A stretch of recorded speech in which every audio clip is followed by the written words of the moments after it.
Get ready for another week of Eastlake Walls football. The excitement starts now with an amazing pregame show live from the Den.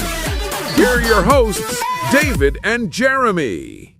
All right, welcome to another night of the Den, the pregame show here with Jeremy Budish. I'm David Oliphant, and tonight we are just solo with Coach Greg Hurd here in the back half of his first year at Eastlake High School, and we're just looking forward to having some time with him tonight to hear about where the season went up to now, and looking forward into the playoffs. Big game tonight against the Newport Knights, who've had a little bit of a rough season, but this is a version of playoffs or King County crossover, whatever we call it, and it's winner keeps playing, loser probably goes home. So it's a big game, and Coach, we're just excited to hear from you. So thanks for being on the show tonight, Coach. Yeah, thanks for having me. Excited to be back here. Yeah, good. We're excited for one more home game. We talked about it on last Friday night, potentially the last home game for some of the seniors, and the fact that they get another home game at home is pretty exciting. We'll see what tonight brings on whether we get to play at home or not. I would guess that we're probably on the road past this, but we'll see. So I guess let's jump in.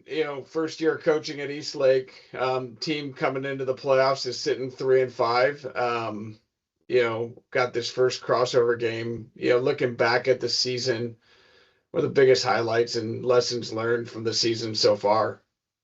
I think that we showed a lot of promise in games, and I think that there's a lot of highs that we've shown in games that we can compete with any team. I look back at, obviously our wins, we had a lot of good things in that, but even in the losses, I think that there was a lot of good things that were put on the film and that happened in those games.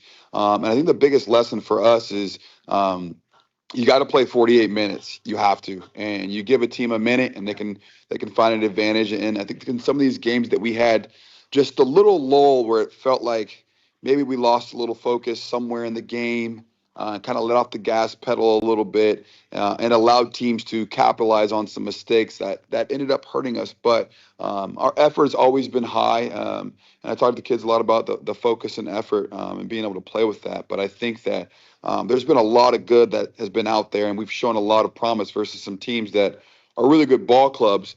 We just got to kind of eliminate some of our lulls that we have where we kind of just go into autopilot a little bit and aren't as we should be with knowing our job and doing our job and getting our guys in the right spots. You think, I guess to pile on that real quick, the other thing I think, seeing it, watching, calling the games that we see, and I think coming into this week, we're in a better situation, is maybe a little fatigue, some of the two-way players, coming into the games. Do you think any of those losses, towards the end of the game as the guys are really grinding, especially the linemen, do you think that has anything to do with maybe some of those tough losses and lack of focus?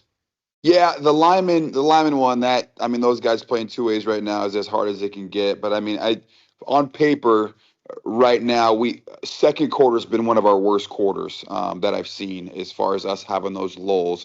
I don't think fatigue sets in yet. I think we've played really good fourth quarters against teams. But second quarter, particularly the back end of the second quarter, is where we've had a lot of those lulls. I think you saw it in the Bothell game, you saw it in the Bellevue game, and you saw it in the Tumwater game. We kind of let some things go and things get out of our grasp then. Certainly up front, those guys are playing a lot now. It seems like we've had a lineman drop almost every week or every other week. So those guys are playing a ton of snaps. So that really comes into play then. But again, I think it's just taking every play one play at a time and not falling into the idea that I have to play an entire game. Well, no, you don't. You have to play one play and then another play after this, another play after this. So just trying to keep guys fresh with being present on every single play and not looking past the play until it's over. You go back and ask the linemen how many seconds they need to play. Dane Sampson used to give him the breakdown by how many seconds of football he needed them to play. They all hated it. So yeah.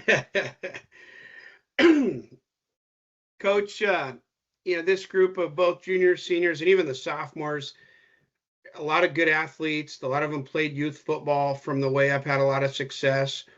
And really, these last 2 years have been different for Eastlake, having this brutal Kingco schedule. Bellevue, Mount Si, Skyline, then playing non-conference, Williams Field, Tumwater. So I think you can look at the record and say, I don't know how good of a team that is. This is a good football team that's had a brutal record, or a brutal schedule, rather. The record doesn't reflect it, but you're the leader. How have you kept everybody motivated through these ups and downs this year? I think the kids just know. I mean, I like us, and I haven't at any point in time flinched and thought that maybe we're not a good football team. Like, we've shown so much promise and at so many times. And like I said, I think just putting this entire thing together, and you look at kind of just the timeline of things, and when we had spring and stuff, and everything started so late, coaching staff hired late and whatnot. And I think that we're progressively getting better every week. And then again, the gauntlet of going through the Kinko and playing every week's a playoff game. There's no game where you hop off the bus and you feel good about going out there and getting some backups in, and keeping guys healthy, because it's an absolute bloodbath. It's a physical game, But I think this also prepares you for postseason and playoffs. You're going to see teams similar to what you've seen all season. And I've said it since week one. I like us in a lot of competitions, and I know that if I was on the other side of wherever we get seeded, and we get not a great seed, and you draw Eastlake and you're not fired up about it because you cut on the film, and there's a lot of really good things on film. Yeah. And that's a tougher game than you think it is. So again, I like us, and our seniors and our leaders have done an unbelievable job of staying present in what we're doing, and we've been involved in this thing the entire time, and they're not taking their eyes off of the present and what we're doing each week. Yeah, I like that. I do too. I agree. I'd take this squad, like I've said before, I've had the opportunity to coach all of these kids over the last couple of years, and super talented group. I'd take all of them any day of the week. They're athletes, they're competitors. And if you get them all clicking in the right direction, they're fun to watch. I've told our guys, like, we've had games where our special teams have made plays for us, big plays. We've had games where our defense is locked down the run, games where defenses are locked down the pass. Our run game has shown promise. Our pass game has shown promise.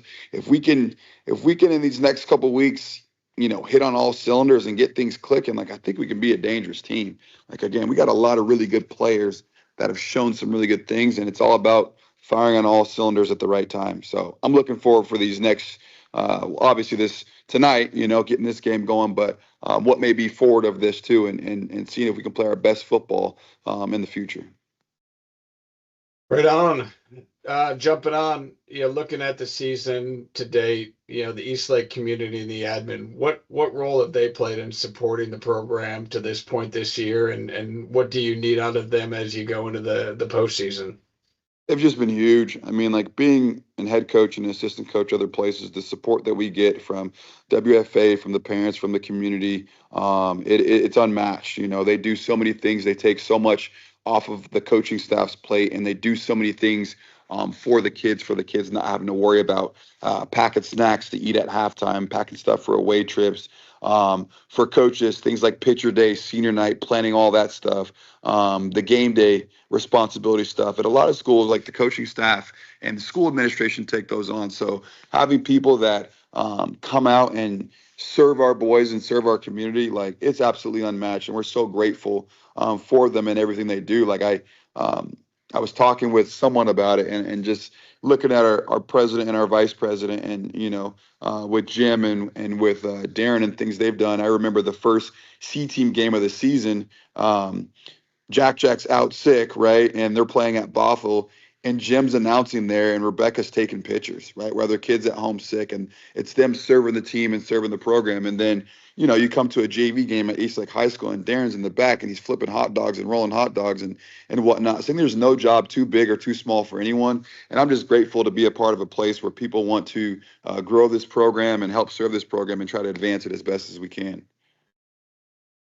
Agreed. I love it. Hey, touch on the Eastlake admin. We don't get to see that as much, but Sarah Goldie is a great athletic director, and the leadership at Eastlake. How has that interaction been for you? She's been great. I mean, I think that being a previous AD myself, and knowing how I've operated, I feel like there's a lot of similarities to her. And the thing is, she's still got skin in the game being a coach right now. So she's always wanting to do what's best for players and what's best for coaches. So we appreciate that a ton for her. She's made this transition seamless for me. I mean, there is days that she's out there and getting things set up for game day and helping along with all that stuff. And again, I think that the biggest thing that I've seen here is everyone's willing to do whatever it takes, right? And nobody's looking and pointing at people and telling people to do things. They're putting their gloves on and they're doing the work themselves. And I just love that because it spreads along to our coaching staff for those guys getting their hands dirty and rub that off on the players too, that no person is too big or too small for any job. And we just all got to do this thing together, and it takes what it takes. And, many hands makes light work. And I think that that's happening here at Eastlake. So super thankful for Goldie's leadership and Amy Hill in the athletics office. And, Cheryl Kenyon, she's over athletics, for them always supporting us and everything we're doing. Right on. That's great to hear. We don't always get to see that behind the scenes. Yeah. Kind of transitioning to the season, coming into the season, you saw what the identity was of the team, from PLU and CWU and camp. But as the season's gone along, some of the different players have emerged and maybe exceeded your expectations, and that's contributed to a new identity. Kind of share your thoughts of that progression of the identity of this team and who's contributed to that. Yeah, I think that the team that we were at PLU is completely different than the team that we were at Central, and completely different than the team that we were at Williamsfield. And I think even completely different than the team that we were today, right? A lot of teams grow and they find their identity in the offseason, those months of January, between January and September, and we just didn't have that opportunity. So I think everyone's played a pivotal role into growing into the responsibilities that we have.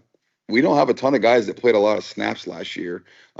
So there was a lot of jobs and a lot of voices that hadn't been heard yet and jobs that were open. And I think a lot of players have grown into that. But looking at guys like Miles and looking at guys like Ryder and Finn and Painter, and on the defensive side, Adam Barrick and Steiner and Barrett Bratlin, guys that have just brought a ton of energy and effort from their ability of being athletes in different teams they played on. I mean, you look at our roster, right, and we've got a ton of kids that won a state championship last year, so they know what it takes in lacrosse, and we have a ton of kids that played in a state championship game in baseball, so they know what it takes too. So just bringing that experience and trying to tie it all into one. And again, like I said, I think that we've kind of found our niche now of what we do and how we do things. But it's an ever-growing thing, right? The second that we kind of get our rhythm here and we're doing it, like, your season's going to end, and now you're going to have to emerge with new leaders and find a new identity too. But I just credit our upperclassmen and our seniors. Like, I'm so proud of our seniors and thankful for them. A lot of times when you step into a new role, your seniors tend to be resistant and hesitant towards buying into the new things because it's their last hoorah, right? And these guys have just soaked up everything we've done, and they've ran with it, and they've attacked it, and they've played different roles they maybe haven't had to play. Guys that, usually not being vocal leaders, having to step up and be vocal leaders for us. And the seniors have a huge part to do with, I think, establishing this identity.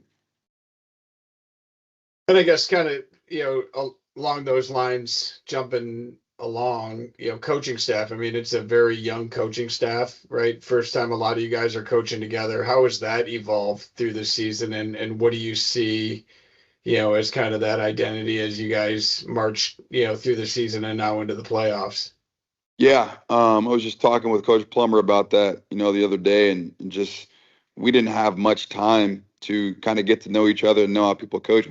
The second we kind of got our staff solidified, we were starting to coach on the fly. And I mean, we were able to have a couple meetings, and then some things switched up and change, and people got new roles and whatnot. And I think that early on in the year, like, you look at your game day protocols of who was doing what, we were kind of just out there giving it our best, and everyone's kind of running around and trying to serve the team as best we can. But I think that as of late, we've established more roles of who's watching what and who's doing what on the sidelines, and making sure when defensive guys come off, they have a reflection period with the coaches to get on the iPad and watch film, and the same thing with offensive guys too. So just establishing those roles and guys growing into it, as much as, like I talked about, our team growing into who they are and the identity, like, we're growing as a coaching staff too. I think that you put, 8 to 12 coaches in there that have never coached with each other before and are all fiery and all want the same thing, but things have been done differently at the stops that they've been at all these different places. So building camaraderie and building chemistry so we know what to expect from each other on game days is something that has taken some time, and I think that it's unfolding nicely. I think that's great. Coach, transitioning, last week Miles Johnson set the all-time total yards record for Eastlake, combined yards. I think he's close to 2,200 and change. Jeremy, you probably have it at your fingertips there, but he'll continue to extend on that. That was exciting. By the way, Blake Borup, who he beat Blake's record, Blake's reached out and said, no, those numbers aren't right, but I think now Miles has officially passed it. So Yeah. Any way you look at it, Miles has Blake now. Yeah. Blake, we love you. You did a lot of good things at Eastlake, but on the flip side, Coach, we gave up a lot of rushing yards, specifically last week. Bothell, I saw yesterday at a social media post with, a couple guys getting 200 yards. Going into the playoffs, what are we going to do differently there? Yeah. One of the things I talked to mainly our two bigs and Henry and Finn about it is like those guys just got to be warriors for us. I think we got a lot of athletic linemen that play, speed offenses very well and play guys lateral well, but that come down the hill, punch in the mouth type of football is a different type of football. And we've got a lot of strength and we've got a lot of agility and speed, but we don't have a ton of beef. Like we don't have any guys that I think are built like defensive tackles, right? Where their belly's hanging over their jersey a little bit and stuff doesn't fit the way it's supposed to.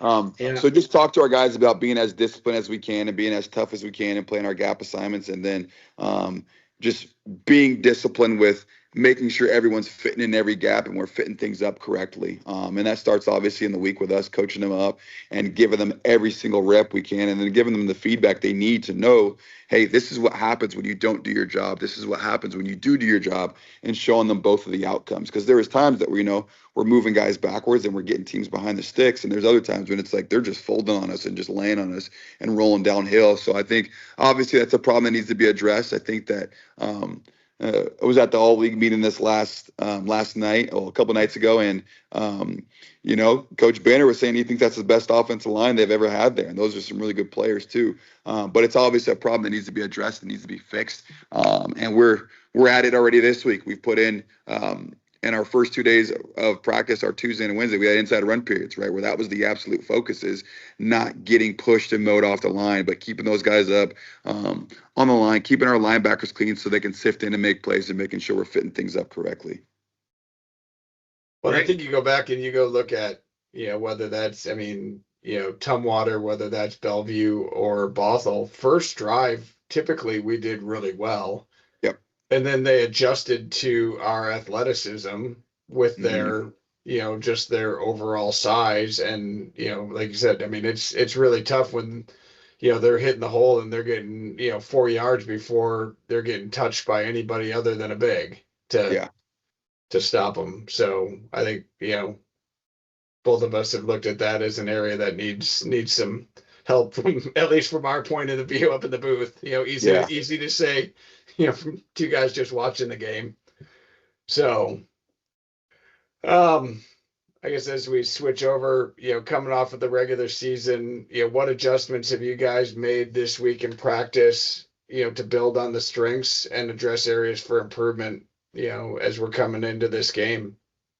Yeah, like I said, we had heavy run periods. Just strictly run. So guys are, you're hitting your head against this brick wall, and you're going to learn to fit this run up and be as stout as you can be up there. And then offensively, just talking to our guys, making sure we know our assignment with our offensive line up front. They've done a great job all year, and that's kind of the motor that keeps us going to allow Miles to do the things that he does. And then just sharpening up in the pass game and making sure we hit on the plays we need to hit on too. I think that our guys are focused and our guys are locked in, and I think we've got a pretty simple game plan this week, and making sure like our focus has been us. And I've talked to guys, multiple times about rule number 1 in winning: don't beat yourself, right? When you beat yourself, you make it very easy for you to beat. So what things can we clean up on that are within our power, that we're not making ourselves vulnerable to, to lose on plays, right? And to give up yardage on plays or give the defense advantages on plays. So us has been the biggest focus this week. And I think that in a lot of these games, and obviously I'm biased because I'm the head football coach here, but like I think that a lot of times we've shot ourselves in the foot. We've put ourselves in harm's way and put ourselves in a situation to get beat. So showing the kids how to not put ourselves in those vulnerable situations and keep playing within the framework of our offense and our defense. I got a pile on. As we watched earlier in the season, we had a player we called Ryder Rogers quite a bit. What happened to going on 2? I mean, Williams Field, you got 6 false starts at Williams Field. You did it a couple more times, and it seems like either everybody's coached it up and nobody's jumping, which I don't believe, or we're just not calling it. What's happening to Ryder Rogers? Yeah, we're going on 2 still. The thing is, I feel like we've had a couple situations in the back end of the season where we shot ourselves in the foot, right? And I think that I talked to Ryder about using that snap count with well-timed aggression, right? That's something you use when you have momentum, when you're pressing a team and their back's against the wall and they have to play fast. But it's not something good to use when you don't have momentum and your back's kind of against the wall. So if we're running on a team and we're leading on them and we're completing play, pass here, big run there, pass, like they're chomping at the bit to go make a stop, and that's when you catch those guys running. So we're going to mix it up, make sure we keep those guys off balance here these next couple of weeks too. Well, let's talk about Newport a little bit. Couple questions on them, but just kind of getting past Newport and even deeper in the playoffs, what would a win mean for this team this week? The way I understand it, it's if we win, we're guaranteed another game. What would that mean going into the playoffs, and how do you envision this team performing past week 9? I think that this win is just kind of rejuvenate everything we've been working for, and you kind of get that outcome. And we focus on the process a lot with kids. We talked about it so much of games are won Monday between Monday and Thursday. And it's hard too when you work your tail off Monday through Thursday and you don't get the outcome that you want Friday. Yeah. So I think that will just be a breath of fresh air for them because we had a gauntlet these last 3 weeks, right? I mean, Mount Si was tough and physical. They're one of the best teams, I think, they got, I think, 2 wins under the belt right now, but they're physical and they play downhill and they play aggressive and they're mean. And then you play Bellevue the next week, which is self-explanatory, and then Buffalo too. Like that's a tough 3-game stretch, right? To come out. So I think that and Skyline before that, Skyline was not easy either. Yep. Just getting a win under our guys' belt and getting a little breath of fresh air where they feel like they can breathe a little bit and they're going to get their mojo back.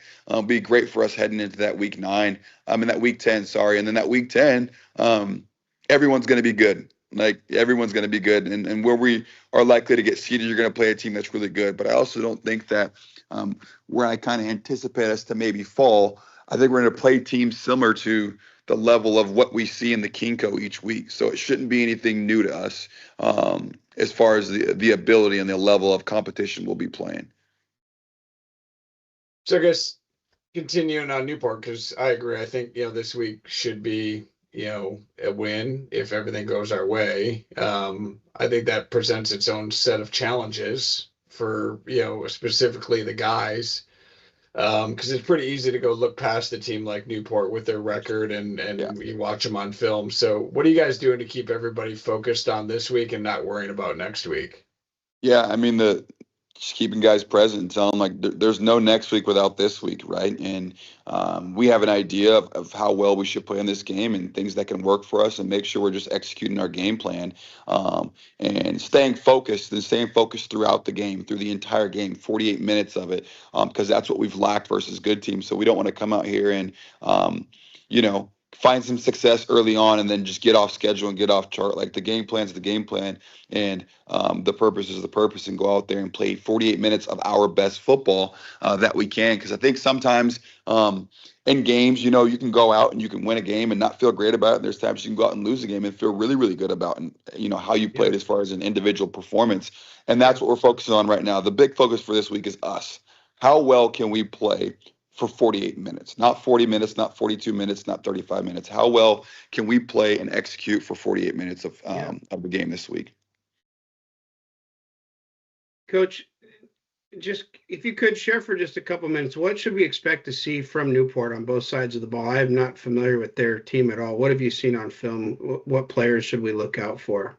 Yeah, they're a spread team on offense. Their quarterback's pretty wiry. He's got a little twitch to him, and he's an athletic kid, and he extends some plays for them, and he gets them out of some tough situations, and he chucks the ball down the field. And he get defense to come down, collapse on him. They're going to run the ball a little bit as well too, but I think that their quarterback is one of their best players as far as offensively speaking. Defensively, they pack it in, and I would imagine they're going to want to do the same. If you see us, like you slow down number 20, you give yourself a really good chance. That's going to be their focus. So I think that when teams pack the box, it's obviously we're still going to run the ball. We're not going to shy away from our strengths, but we got to rely on guys on the perimeter to make plays for us to get teams to empty the box out and know that we are a two-way offense and not just a one-way offense. So they're a 4-4 cover 3 team on defense, and they're a spread multiple, kind of like how we are on offense.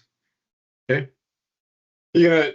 Obviously number 20 is the show in Kinko as it comes down to rushing, and everybody knows it. You gonna try to work somebody else in this week a little bit and give him a rest, or are you gonna let him go get 305 yards so he breaks the Eastlake record and his dad's record? I'd really like to see him break his dad's record personally. Yeah. I don't really care about Blake's that much, but yeah, we've got it. We've been rotating guys a ton this week and trying to get him some time off the field too. And again, our game plan is always starting with run first. I was charting stats this week, and I think he had 11 carries on our first drive. Against Bothell, and he's just toting the thing. And shout out to our manager Julia. She's done a great job of she charts all of our plays for me during the game, and she gives me a halftime report on what our completion percentage is and what our yard per carry is and what plays have hit best for us. So I think that trying to mix in guys and get some guys in some of our favorable, most advantaged plays is going to be something we want to make sure we do and get some guys some more touches, because we're going to have to lean on more guys if we're going to look to win games past week 9. All right.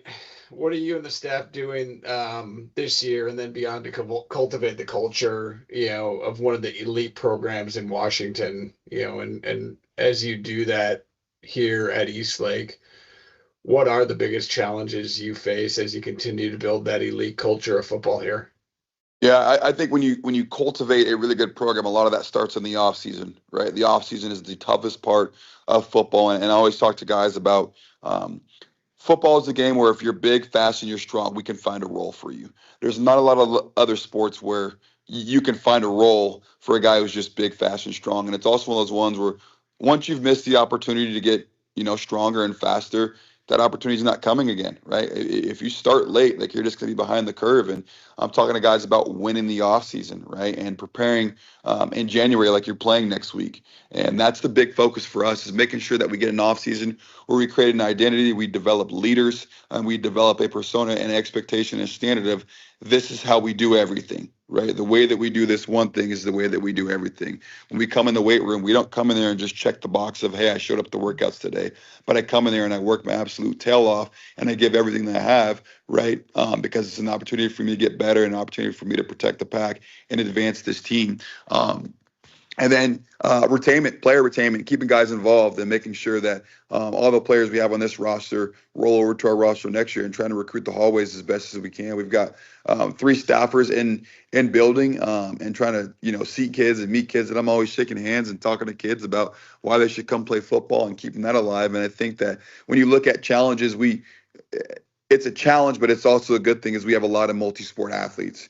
And I know that there's other sports that mean a lot to those other kids too, and supporting them in that, but also making things available for them to prepare for our season as well too. And I've always been a morning weights type of guy, and we'll do that. And I'm going to have a 0 period again. And the goal is to get all of our football players 9 through 11 in the 0 period that we can. So we're not having kids to come lift after school and having to have them choose between practice and choose between coming to lift weights, or choose between playing a second sport, or choose between working out. And one of the big reasons that I harp on us doing morning weights is, one, it gives us the time to all be together and build that chemistry and build that team culture and that standard. One, it forces kids to go to bed earlier at night so they're not staying up all night scrolling.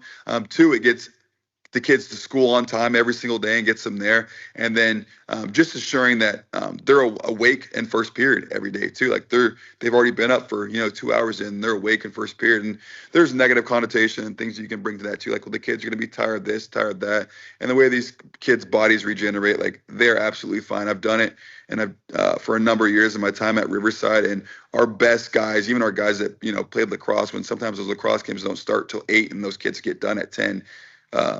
They make it a point to show up. They absolutely do. And they know that, like, that's that mental toughness and that bridge you have to get over of kicking aside what you want now and what's going to be important here in the next couple months. So talking to kids about that, and then just growing what our team standards are and talking to our kids about what's important to you. What's going to be the focus this season for us? What do you think is important for us to be successful and getting some player voice and making sure that the standards that we're doing are ones that they've adopted and they've helped cultivate as well?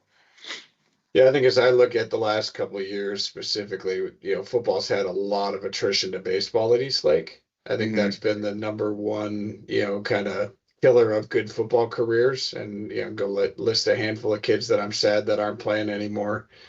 So hopefully, being in the halls and some of your internal recruiting can, at least work to keep some of those guys, back. I mean, Ben Byman's a good example. I don't know that he was coming back this year. He decided to come back and kick, but he was a pretty good football player outside of kicker before that. So, love to see him back on the field as a skill player for sure. So, and on the flip side, Landon Johnson and Ryder Paterno coming out this year didn't play before. So hopefully there's more of those kind of guys in the hallways that can find. Coach, you touched on the football, the postseason lifting. Justin Johnson, Miles' dad, I love this quote from him. He said, the most important day in the weight room is the Monday after the state championship. And when he was on his run in Bellevue, he said, no joke, that many times was the most packed day in the weight room because no other sports are going yet.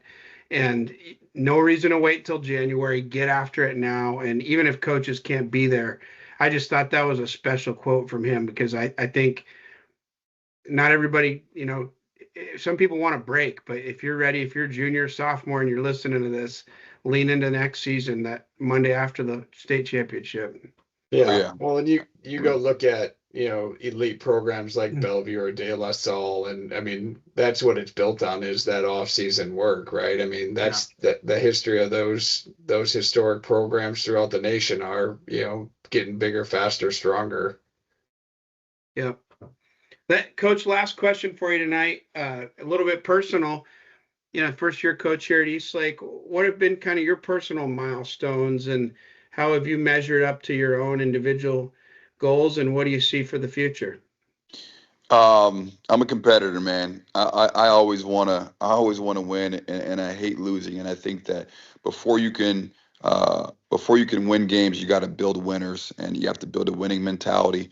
And that's been my focus. And obviously, I came in here with an outsider perspective of what Eastlake football is, and you don't know until you get in here, right? And I also know that there has to be trust, and there has to be chemistry that's built between you and those players, to where those players trust in the stuff that you say, and they believe in the vision. And I think that I'm just so thankful, again, like I said, for a great group of kids that have trusted everything that we've done and haven't flinched a single time. We've got zero resistance, and I think that you look at our record right now, you're sitting at 3-5. That's a reason for kids to resist. That's a reason for kids to stop believing in the work and stop believing in the vision. And they've done a really good job at it, and of staying locked in and staying dialed into what we're doing.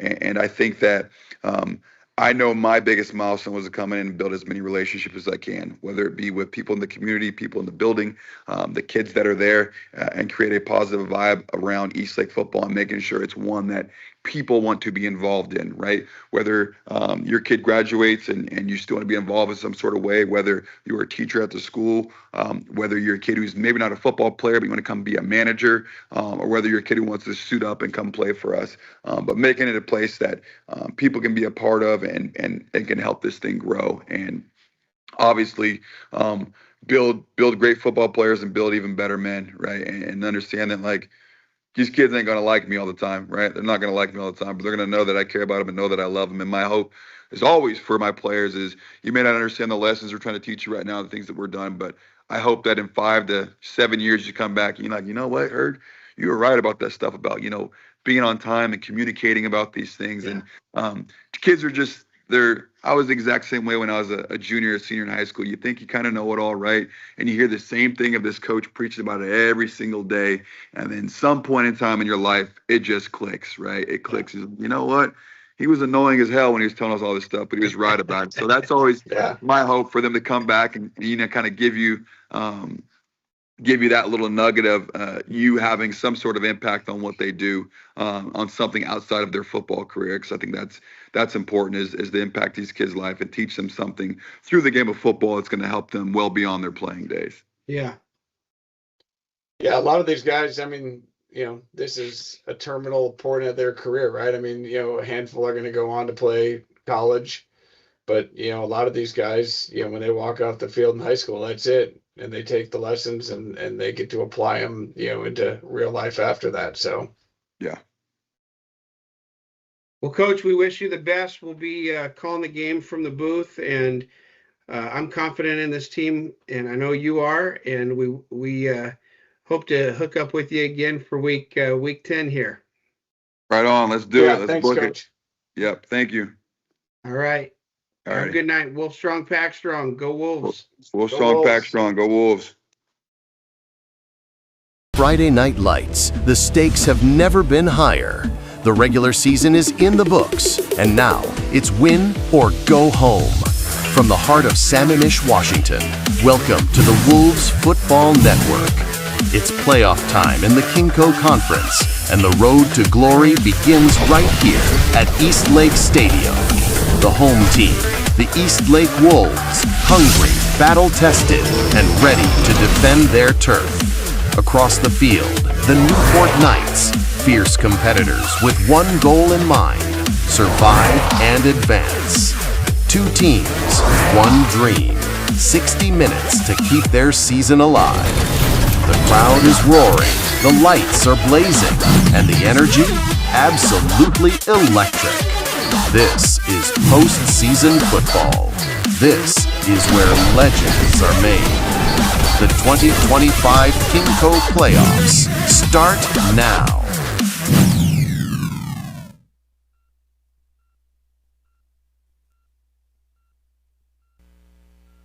Good evening, Wolves fans. Tuning in from Sammamish and beyond. Welcome to Eastlake Wolves football. I'm Jeremy Budish alongside the one and only Dave Oliphant on play-by-play. We're live from Eastlake High School Stadium, The Woods, for a critical Kinco crossover play-in showdown for the Eastlake squad. One might even say the most critical game of the season as winner advances and the loser goes home. Tonight's Halloween thriller, a 51 degree and rainy night here in Sammamish, is going to be the final Friday night under the lights for the Eastlake seniors. As if we advance, we will be on the road. The matchup tonight is Eastlake Wolves, 3-5, versus the Newport Knights, 2-6, in a winner advances, loser goes home battle for a WIAA playoff berth. Both squads enter desperate for redemption after gritty seasons in the brutal Kinco 4A conference. And this is the game to punch their playoff ticket. Eastlake sits 5th, Newport 6th. One team lives, one team goes home. Let's break it down. Sean, can you play the highlights for me? First up, your home Wolves, first-year head coach Greg Hurd, has this pack fighting with heart and hammers. Offense powered by senior beast Miles Johnson, number 20, 988 yards rushing coming into tonight. 8 TDs, plus on defense, 44 and a half tackles, leading the D. He is the two-way Iron Man. QB senior Ryder Berry-Smith, number 12, senior, coming in tonight with 1,223 passing yards, 60% completion, and 5 rushing TDs on just 153 yards. A dual threat. Chase Hanchka, number 15, senior, 30 catches, 371 yards, 3 TDs. He is the deep threat. Senior Landon Johnson, number 23, 27 receptions, 306 yards, 2 TDs, and a kickoff returning maniac with 407 yards in the return game. On defense, as mentioned previously, Miles comes in with 44.5 tackles. Adam Barrick, 37.5. Jack Steiner, Jr., 37 tackles. They swarm. Plus sacks from Jack Devine and Logan Karch. Now, the invading Newport Knights, under head coach Darren Moss in his 15th year, brings a scrappy senior leg crew that's dropped 6 one-score heartbreaks, but shocks Sammamish 24-0 in a shutout and Renton 36-33. Some of the key Knights. AJ Atafu, number 24. He is an explosive leader, shifty speed, and some big game touchdowns against Redmond and Mercer. QB Tristan Ragan, number 6, mobile dual threat. Had some OT heroics. Yukani Burlai, number 28, a two-way stud, powered running back, and tackling machine at linebacker. And Isaiah Che, number 4, and John Luggin, number 9, Laughlin, number 9, are some versatile threats. Small but tough, number 91 rushing yards per game, but a leaky D, 284 points allowed. Head-to-head, Eastlake owns a 5-0 streak since 2015, including a 34-13 beatdown versus Newport. Some key matchups tonight, obviously Miles Johnson versus Newport's speedy secondary. Ryder Barry Smith versus Burlai at linebacker. Can Burlai pressure Ryder? We will see. Landon and Chase, some speed and some deep threats versus the Newport shifty secondary. And watch out for the special teams firework. Eastlake has a kick returning edge. Let's watch for some turnovers and watch for a little fourth quarter grit coming out of these Eastlake Wolves, as we want to see who wants more.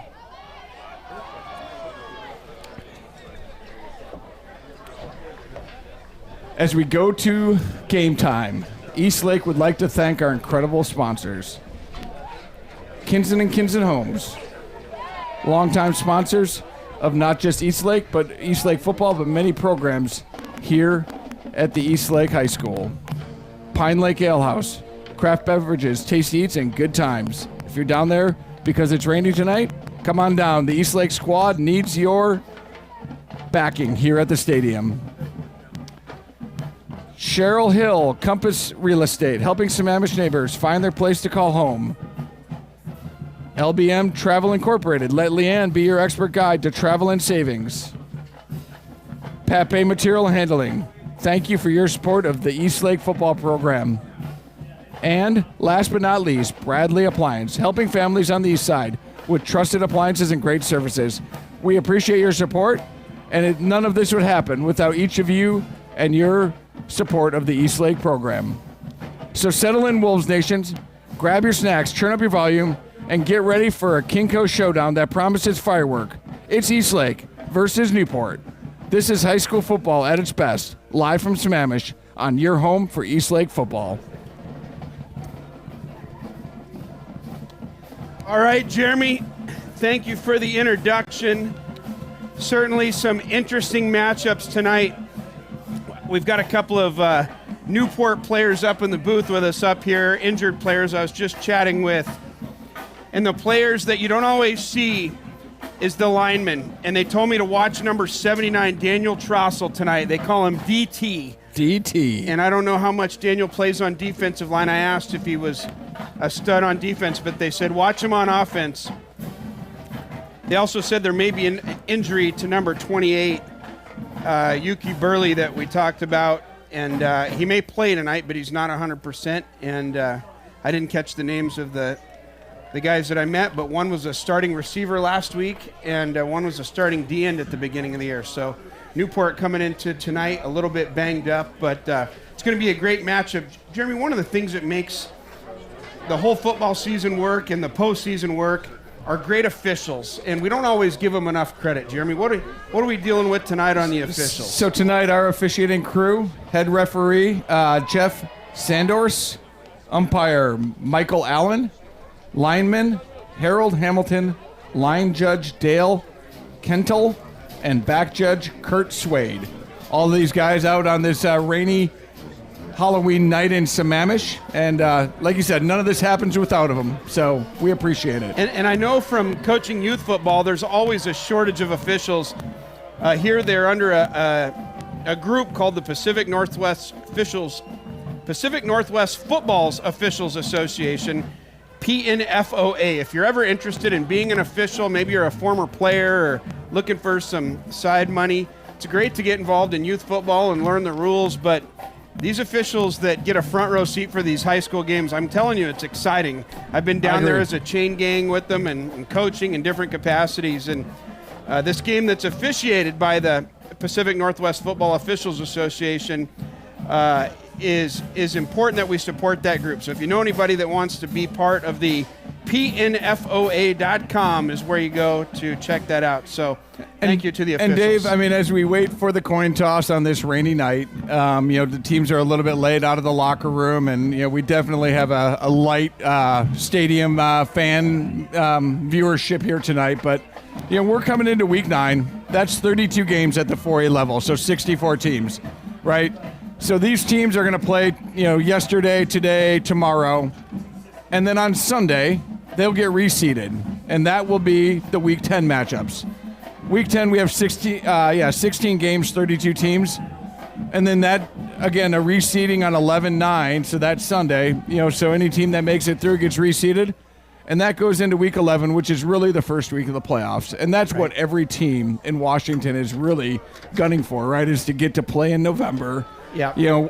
We're probably going to get a chance to play in November. We'll see, right? But, I mean, if you can be playing deep into November, that's really the moniker of most coaches is, hey, I want to be practicing on Thanksgiving. Now, we'll see if we get there, but, it starts tonight with this Newport squad. They've had a tough season. They've had some injuries, but they're scrappy, and I hope that we prepared for them adequately. And we talked a little bit before the game with Coach Hurt about that. It was fun. And he talked a little bit about what he was doing to keep the guys ready this week. So we'll see what they're bringing for us tonight. Can we hear a little crowd noise there, Jeremy? The stands are not packed. The band is here. A lot of trick-or-treaters at home. And here the captains are taking their place on the 50-yard line as they walk out of the tunnel underneath the bleachers. The cheerleaders making a tunnel. The cheerleaders have their plastic over their uniforms tonight. Here we have the seniors, Captain Jacob Kemp, Finn Waldron, Miles Johnson, and Henry Volpone taking the stage as captains for probably the last home game for the Eastlake seniors. This 2026 class, Jeremy, it's special to both of us, both of our sons. Our seniors, we celebrated senior night last week. It was emotional for me. I think it was the most emotional driving to the field, realizing this could be the last time that we have a home game. We're thankful to be here tonight. We are. To host Newport. But you're right, tonight is winner stays, loser go home. Right. If you lose tonight, Newport loses tonight, you will not play next week. Turn in your pads, turn in your jerseys, head to the house and watch football, as you see fit after this is how it works. Well, I wouldn't call this. I was muted for a minute there. Terminology's funny. While I wouldn't call this the playoffs, this is certainly postseason football. It is. And it is winner keeps playing, loser go home. As you mentioned, this is 64 teams left. Next week, if we win, the way that we get seeded is not incredibly prescriptive. We don't know who we would play next week. That's right. The next week, the final 16, you get seeded 1 through 16, and then it's a regular tournament bracket. That's right. And as we're watching the guys out there, our captains, we just got in the All Kinko Awards, so are we allowed to share these over the air? I don't see why not. I don't see. I mean, they're public. I pulled them off of the interweb just moments ago. So I think we are. So Miles Johnson, first team for running back, and we got first team Finn Waldron, who are both captains out there tonight. We'll share a few as we go through the game tonight. Pretty exciting. You know, Miles last year did not get first team at running back. I think he was second team, and I think, you know, he kind of got robbed personally after, over 900 yards rushing, almost 1,000 yards. So good to see him as first team. And Finn Waldron, I mean, guy's a beast. We talked to him a lot. You know, he's been our wolf in the woods many times, and, you know, great job for Finn, and congrats to both of those guys. So selfishly for Miles, on the yearly awards, they have an offensive MVP and a defensive MVP. I think they should have a King Co Player of the Year. And based on the results in front of us, Miles did not get Offensive Player of the Year. He did not get Defensive Player of the Year. But I would Newport argue he's the has best won the player in toss and conference, deferred choice in the second half. Oh, for sure. Eastlake will receive and attack the scoreboard end. So Gentlemen, Newport, shake hands. the Let's play visitor, some has game. won the toss. They will defer. Eastlake is going to receive from the north. So Newport's here in their all-white jerseys and their red helmets with yellow letters. Kind of like a USC-style uniform. Very much a USC. They will be kicking right to left. Eastlake is in all black uniforms tonight. I think, Jeremy, this is your favorite. Absolutely. And we will pause here for the national anthem. Please stand for the national anthem.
All right, Jeremy, well, here we're going to go. The Eastlake kickoff return team will take the field here soon.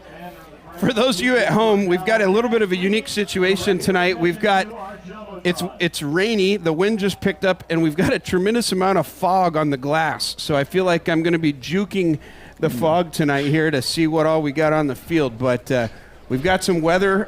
Fortunately, we don't have any forecasted crazy winds, but it is a bit of a stormy night here in Sammamish. It's been beautiful the last couple of days, sunny and clear, which is unlike late October in the Pacific Northwest. But we had a front come in between tonight and tomorrow night, it's supposed to rain about 2 inches. As the kickoff return team takes the field, Landon and Miles Johnson, no relation to each other, but both are Division I caliber athletes, both going to play Division I lacrosse next year. Jack Steiner, the fullback who was announced as the all-conference punter, is our backup, one of our backup running backs, and is also the fullback back there. That's 34, James Gokrauger as a up back. On the other side, Adam Barrick. Number 10, Ariv Doshi and Finn Hanna. And then in the front row is 16, Blake Pichar.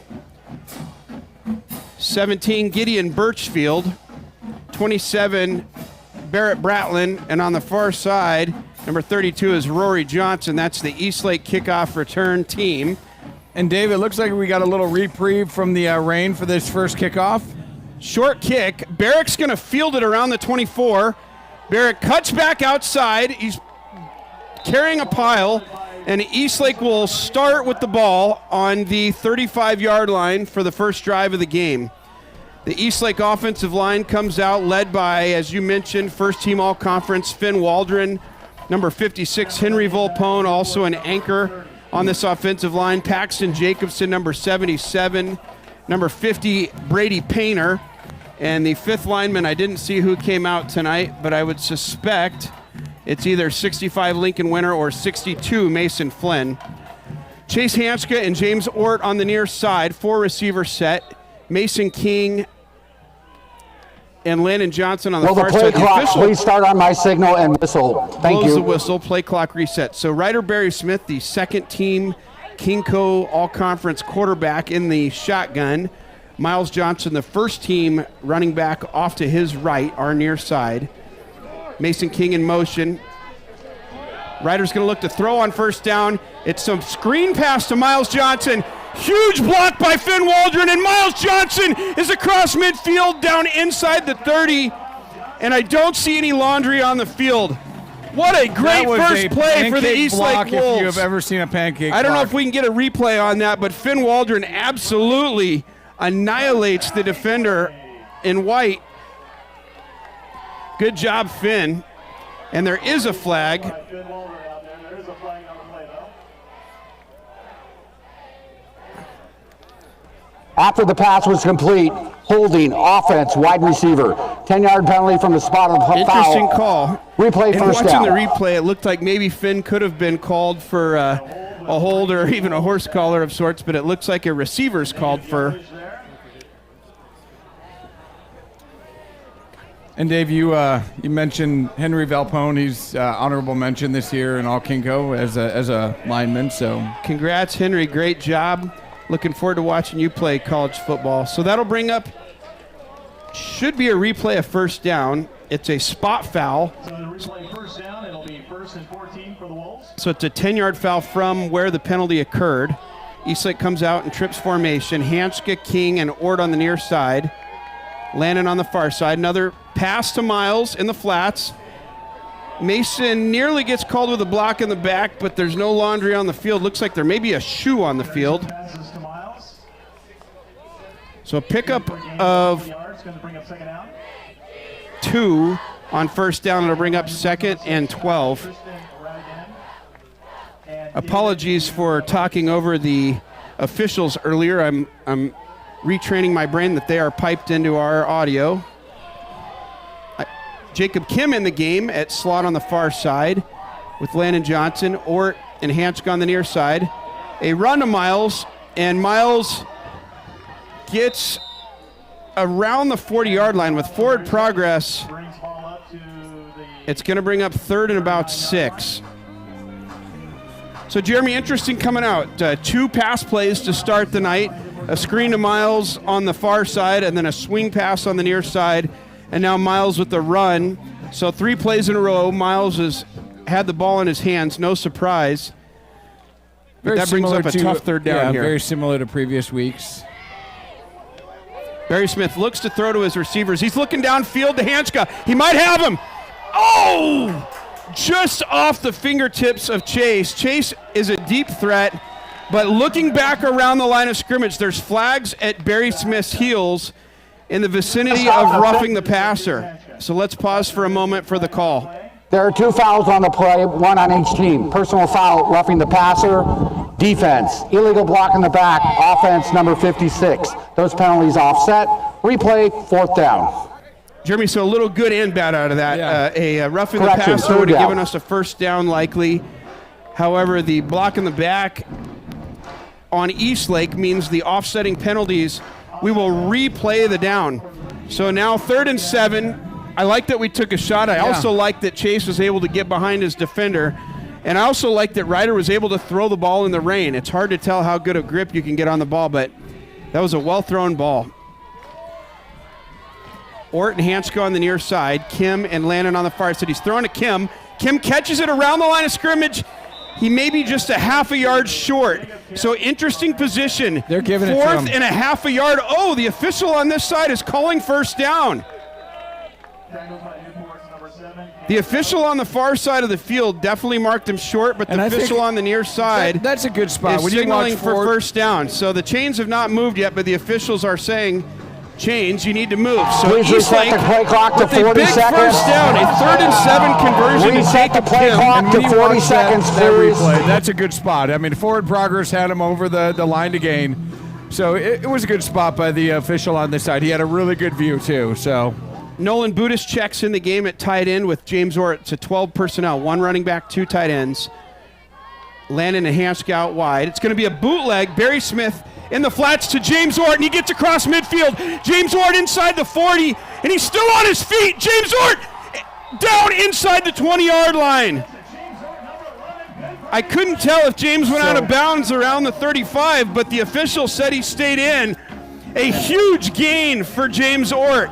In the last couple weeks, James's play has really taken off. I mean, James, a junior, honorable mention as tight end for Kinko. So, congrats, and what a great play. I mean, something we haven't seen. And I'll tell you what, he's an athlete. He's a hockey player. He's just a good all-around athlete. Baseball player, played in the Little League World Series years ago. Barry Smith throws out, hands it to Miles, who's got good blocks. Miles across the 10. He's going to walk into the end zone for an Eastlake touchdown. And yeah, I mean, you talk about just some great blocking at the line of scrimmage there. We're going to probably see a replay on that, I hope. But, I mean, the hole had a lot of daylight for it. I mean, just watch this. Jeremy, there's so many good things I like about this drive that I saw. A, we could throw the ball downfield. B, that Ryder could roll out and throw in the flats and not slip. Just didn't know how the weather would play a factor into the game tonight. But Ryder looked dialed in on that first drive of the game. Great drive, Ryder Barry Smith. And the PAT, good hold by senior J.R. Gill, the backup quarterback. And Ben Byman also. First team All-Kinko kicker. First team. Let's go, Ben. Yeah, and exciting to share these Kinko results with you tonight. These are breaking. We might be the first media to break these results in Sammamish tonight. They haven't hit social media yet that I'm aware of. I don't think they have. They literally came in tonight. I got a text. I went and peeled them out of the web, and they are public excited. Info off the interweb, so we're not spoiling anybody. You just didn't know where to go look. Ben Byman. Ben Byman's a sophomore. So he's got a long career left here at Eastlake, also a very accomplished baseball player. And not a bad football player on the defensive side of the ball. All right, the kickoff team here, we'll get a look at him. Number 2 in front of us, my son Estes Oliphant. Pumped to watch him get some playing time here. Number 36, Troy Baker. 16, Blake Pichar. 27, Bratlin. 22, Hannah. 14 is Jamison Smith, 32 Rory Johnson, 21 Mason Kim, 4 Jack Steiner, and 15 Chase Hanska on the far side. So Byman capable of kicking the ball deep into the end zone, but with this wet ball likely to be returned. So here's the kick. Looks like it'll be fielded around the 8-yard line. Newport's bringing the ball up. Good pressure here. Rory and Estes will push him out of bounds around the 27. So with 9:33 on the clock, Jeremy, Eastlake took about 2.5 minutes. Big third down conversion. Ryder Barry Smith to Jacob and Kim. Really brought up by those offsetting penalties, right? I mean, without those penalties, we're probably punting the ball back there and gave us second life for sure. Gave us a second life. So, talking about the Eastlake defense now, that's James Ort, number 11, who you saw have the big catch earlier in the game, now starting at defensive end on this side. And Volpone and Waldron, the 2 defensive tackles in the game, playing offensive line. Quick handoff up the middle. And guess who's got him? 64, first team all-conference. Finn Waldron, Big Red. Number 18, Ryder Paterno, the senior defensive end on the far side of the field. And great to see number 44 out there tonight, Jeremy. Colby Johnson second team all-conference. Left the game a little early last week. Second team all-conference. Some limited play this year due to some health issues, but he's back tonight, so good to see him. Bratlin, Barrick, and Steiner, the other linebackers. Play action. No, it's a handoff to 24.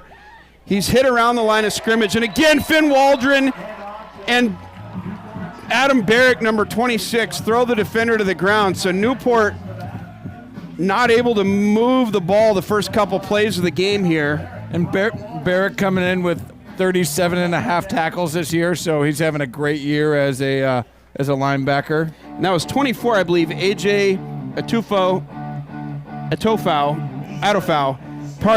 Apologies, AJ. We don't get your name right there. And he's 5'4", 130 pounds. He's one of their favorite ball carriers on the squad.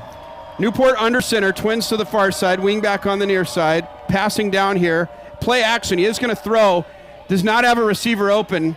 Quarterback scrambling, he throws it away. Puts it in a place where only the Newport receiver could catch it. That's a very good athletic play by the Newport quarterback. But that's going to bring up 4th and 9, and we will likely see the Newport punt team come onto the field. So Newport goes 3 and out for their first offensive series. Volpone, Waldron, and Paterno come out to get a break. They earn a break. Studs on both sides of the ball, offensive and defensive line. Agreed. Miles Johnson back to return. Good snap. Punter takes his time, and it's a short but high punt. Miles appears to be calling fire. He's going to field it now. Miles did not call a fair catch. He's putting his mouth guard in across the 50-yard line, and Miles gets down to the 42.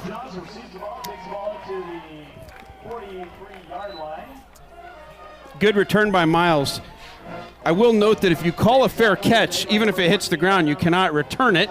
So Miles chose to not call a fair catch, called fire, got a really good bounce, and was able to pick up about 15 extra yards for the Wolves there. Wolves come out in a 4-receiver set. Hanska and Ort to the near side. King and Landon to the far side. Barry Smith in the shotgun with Miles next to him. Official talking to Painter about his knee pads. Some of these officials are sticklers for covering your knees with knee pads.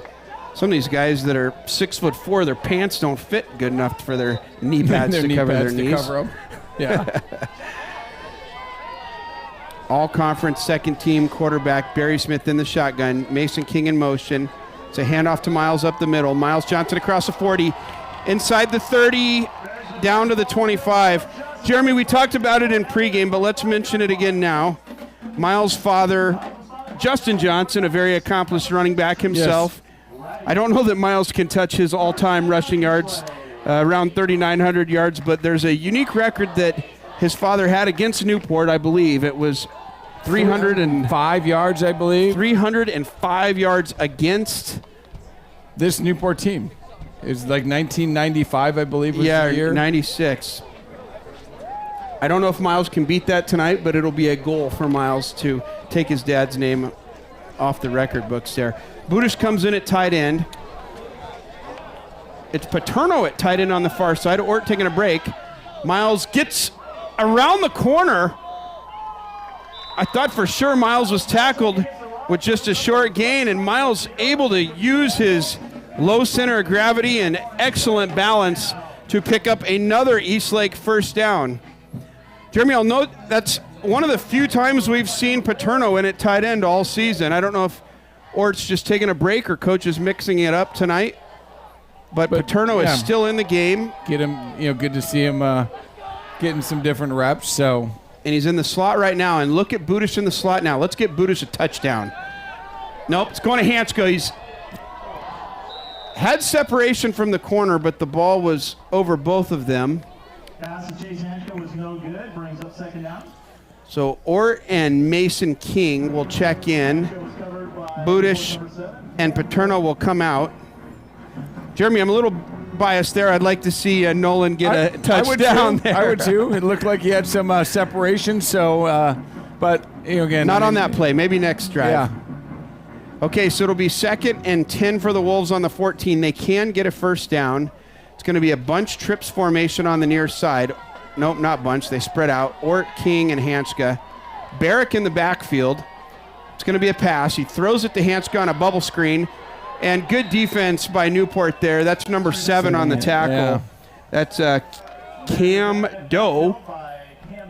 So Hanska with a catch, but for a little bit of a loss there. What I do like is Hanska, Ort, Miles, and Jacob Kim have all caught the ball. 4 receivers here, only halfway through the first quarter. Yeah, no, that's great. I mean, you're seeing some different personnel on the field. If you listen to the interview, you talked a little bit about that with Coach Hurd before the game, and so some whistles timeout. blow. Eastlake. So Eastlake That's their takes the first timeout. time out of the half. They have As we 2 go to remaining. timeout, let me This will be give a full quick timeout. shout out for our sponsors again. Start with Kinston and Kinston Homes. Thank you for your years of support of the Eastlake football program, as well as other clubs and programs. Kinston and Kinston Homes, East Side and Seattle home expert.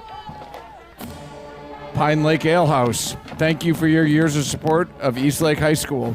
Please join us for breakfast on Saturday and Sundays. Pine Lake Ale House, craft beverages, tasty eats, good times, and the best atmosphere in town. I'm sure there was a lot of people there before the game on this rainy night. And Cheryl Hill Compass Real Estate, helping Sammamish neighbors find their place to call home.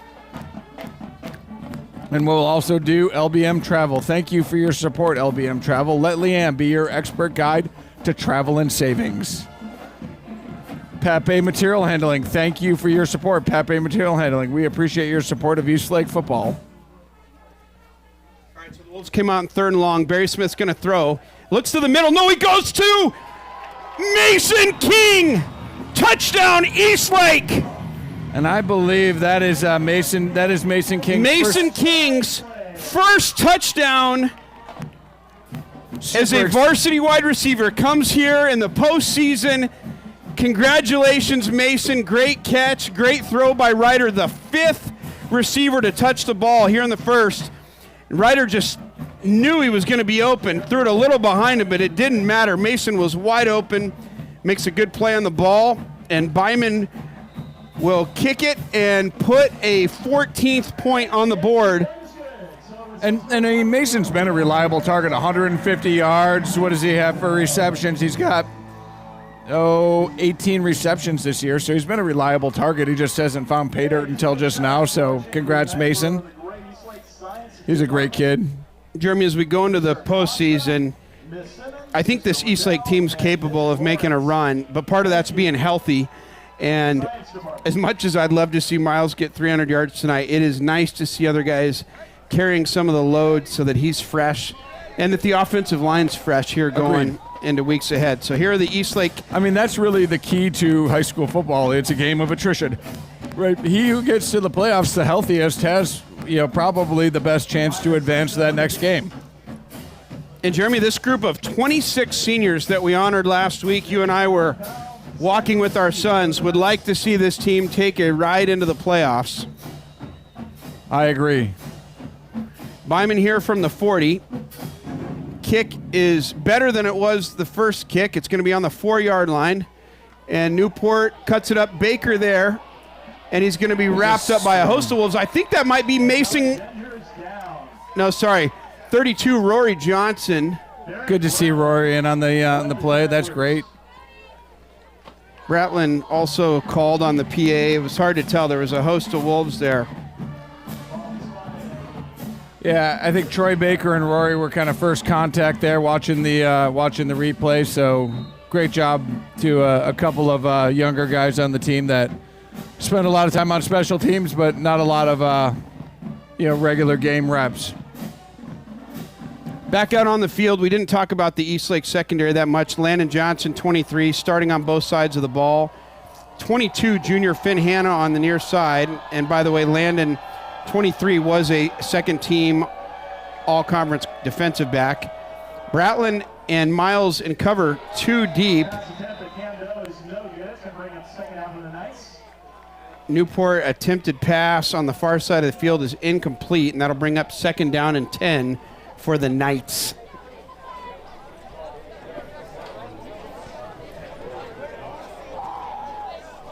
And the Knights have had some close games this year, when you're playing in the Mountain Division, and they've had some tight games and some stuff that they surprised a few people a few times. So I think there's a team to be at least ready for.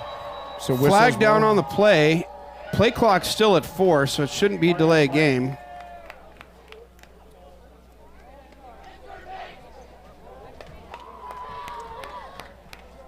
Prior to the snap, encroachment, defense number 18, lined up in the neutral zone. Interesting. 5-yard penalty. So It's Paterno, still number 2nd down. 18, gets called for lining up in the neutral zone. The offense hadn't even come into formation yet, so he must have just crossed or touched somebody. I'm not sure what happened there, but bring up 2nd and 5 for Newport. Eastlake back in the single deep safety. Landon and Hannah are pressing on the edges. And Paterno, who just had the offsides, gets the tackle. Gain of 2 or 3 on second. It's going to bring up 3rd down and short for Newport.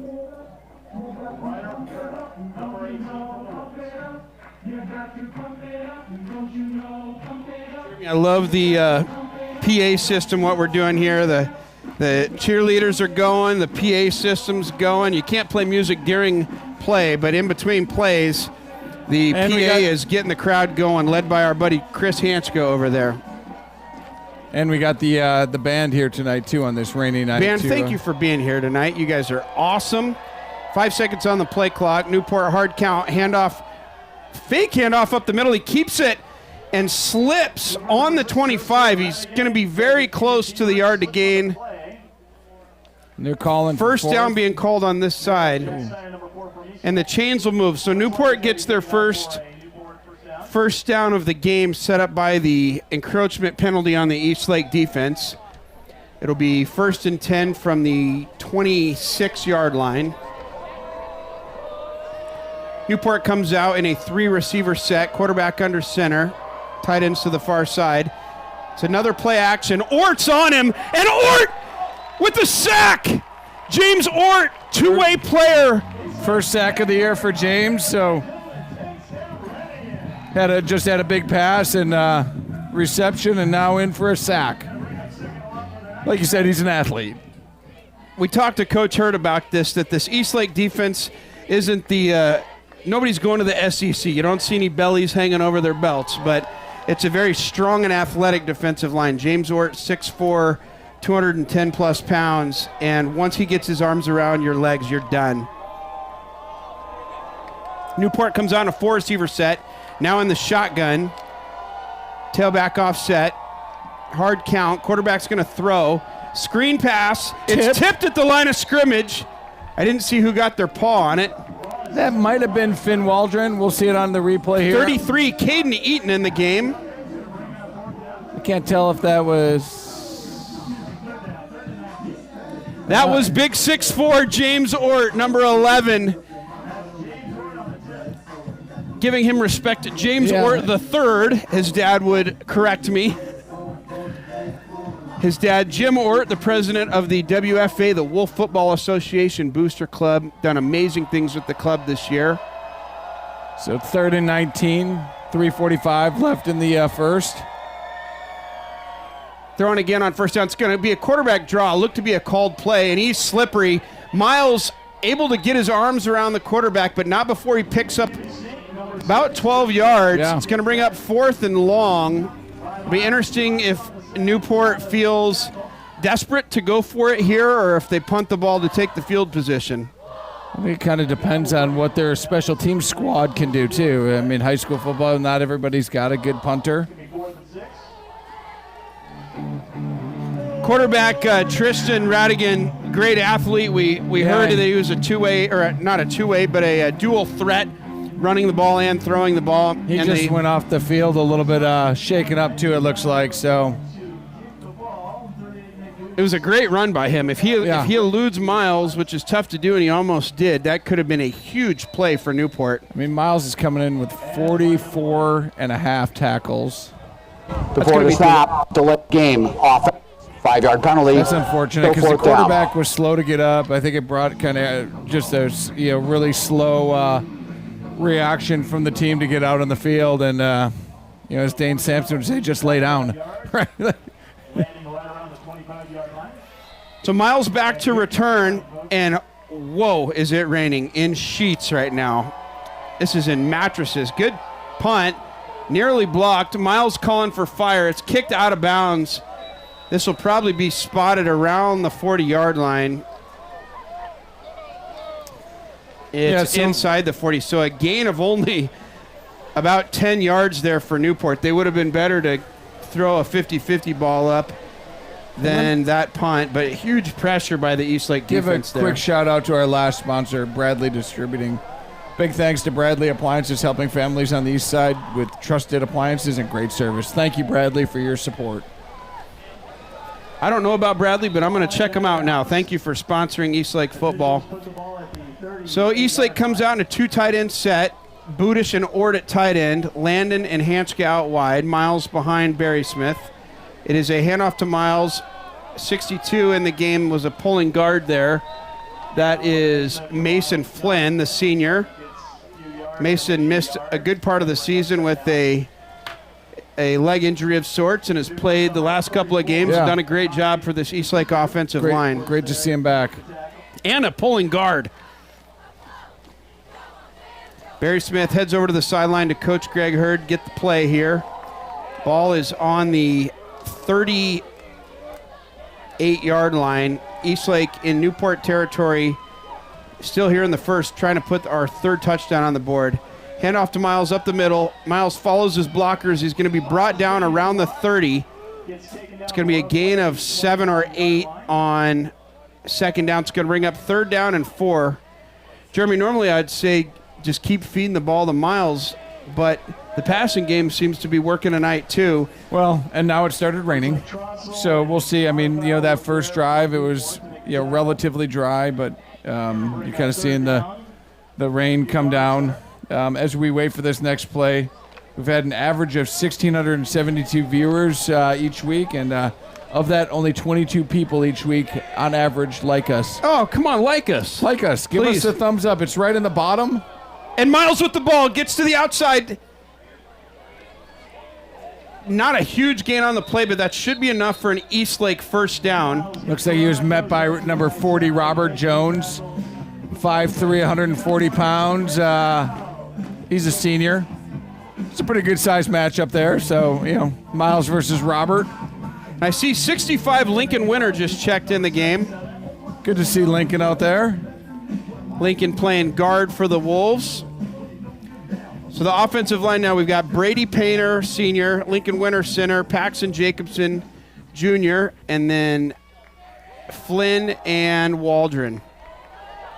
Barry Smith puts Jacob Kim into motion, does not give it to Jacob, gives it to Miles, who follows his blockers down inside the 20. Hit hard by number 50, Jacob Munson-Broughton, a junior, but not before a nice gain on first down.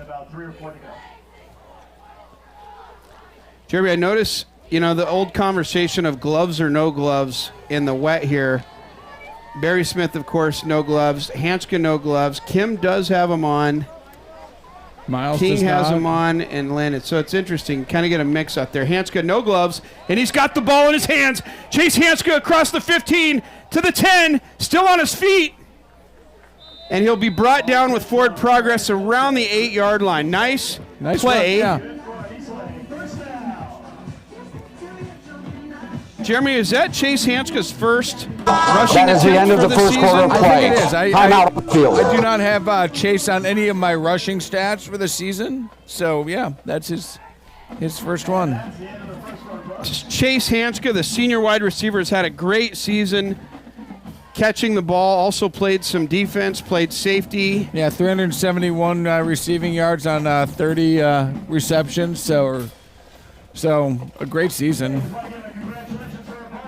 Shout out to the cheerleaders tonight. Down here, they've got their black cheer uniforms on for the cold, and they have got some perfectly brand new clear ponchos to keep them dry. Yeah. It's not cold outside, but if you get wet, it starts to get cold. But the wind just picked up, so that wraps up the first quarter. We're going to flip the sides here and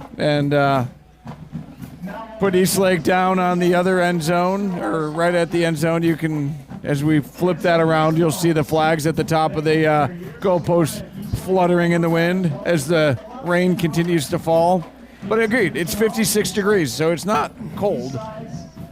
The flags on the south end, Jeremy, are not even moving, and I think it has nothing to do with the wind, but the fact that they weigh about 400 pounds right now, soaking wet. Well, and I mean, tucked in right by the trees there, right? I mean, it's the ultimate, just limp flag look every week when we do the national anthem. So, all right, so the Eastlake offense will take the field here for the first play of the second quarter. Ball's on the near hash. Landon Johnson split out. It's going to be trips on the far side with King, Kim, and Hanchka. Miles in the backfield. Barry Smith in at quarterback. He gives it to Miles. Miles has a good block. Looks to get around the corner. He cuts it up, and Miles gets inside the pylon for an Eastlake touchdown. Great blocking by that Eastlake offensive line. I see good effort on the field by Newport. I have nothing disrespectful to say about them. I feel like the Eastlake offensive line, for one of the first times this year, just has a size advantage, and Miles able to follow his blockers and use his own strength as he cut back on the 2-yard line to get the ball across the goal line.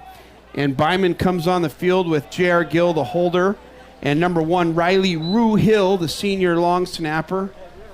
J.R. with the hold, Byman with the kick, nearly blocked, but a bomb of a kick for the 21st point of the night. Yeah.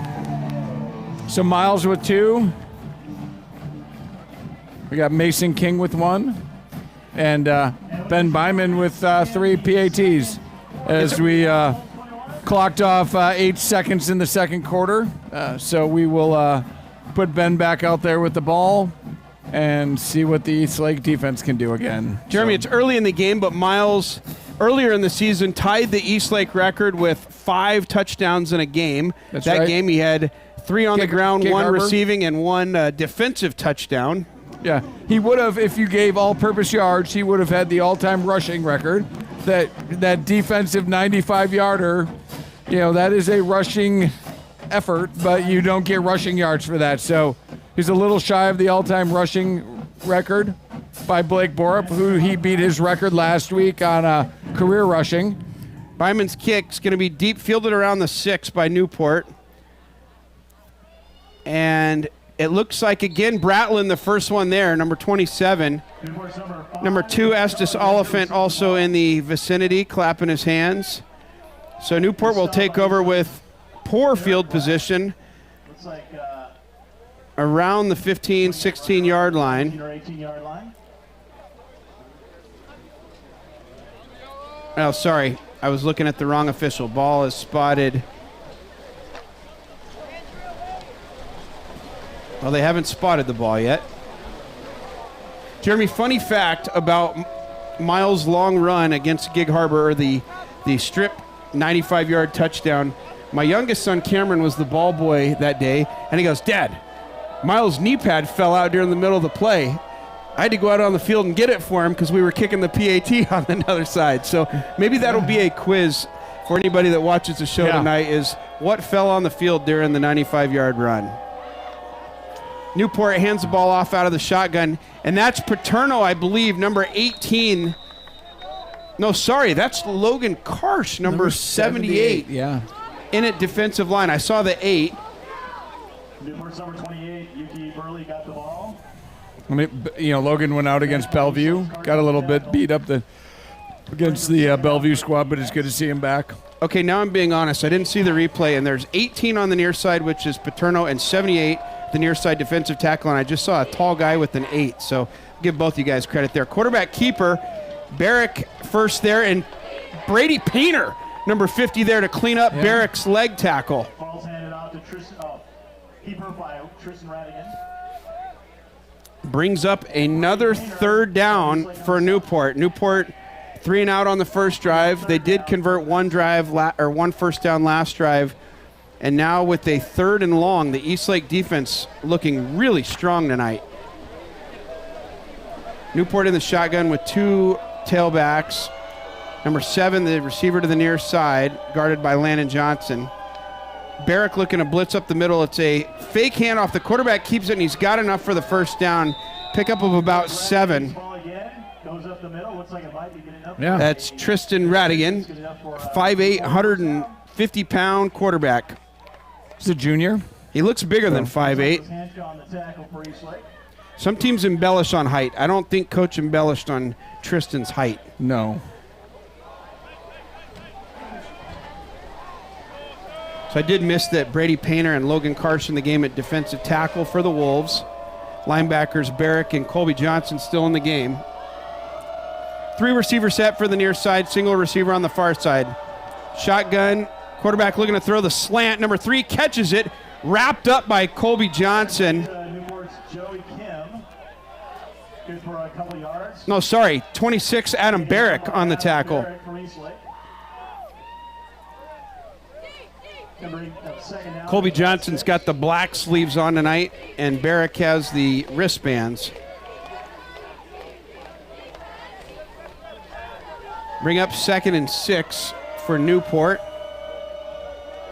In the shotgun, trips on the far side. Quarterback does give it on the first give there. Looks like that's number 28, Yuki Burley on the carry.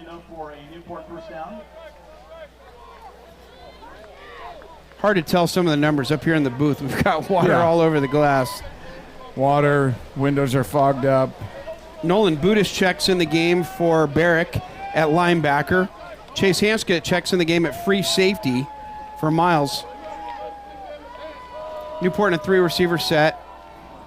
Fake handoff. The quarterback keeps it, and Ort with another tackle for loss. Whether you give him a sack or a tackle for loss there, it doesn't really matter. It was a designed run, but in either case, on my team, I give away stickers for the helmet for a tackle for loss or a sack. Ort's got 2 stickers tonight and 1 for his big catch and first down on the first drive of the game. He's racking them up tonight. James Ort, after finding out he's the third.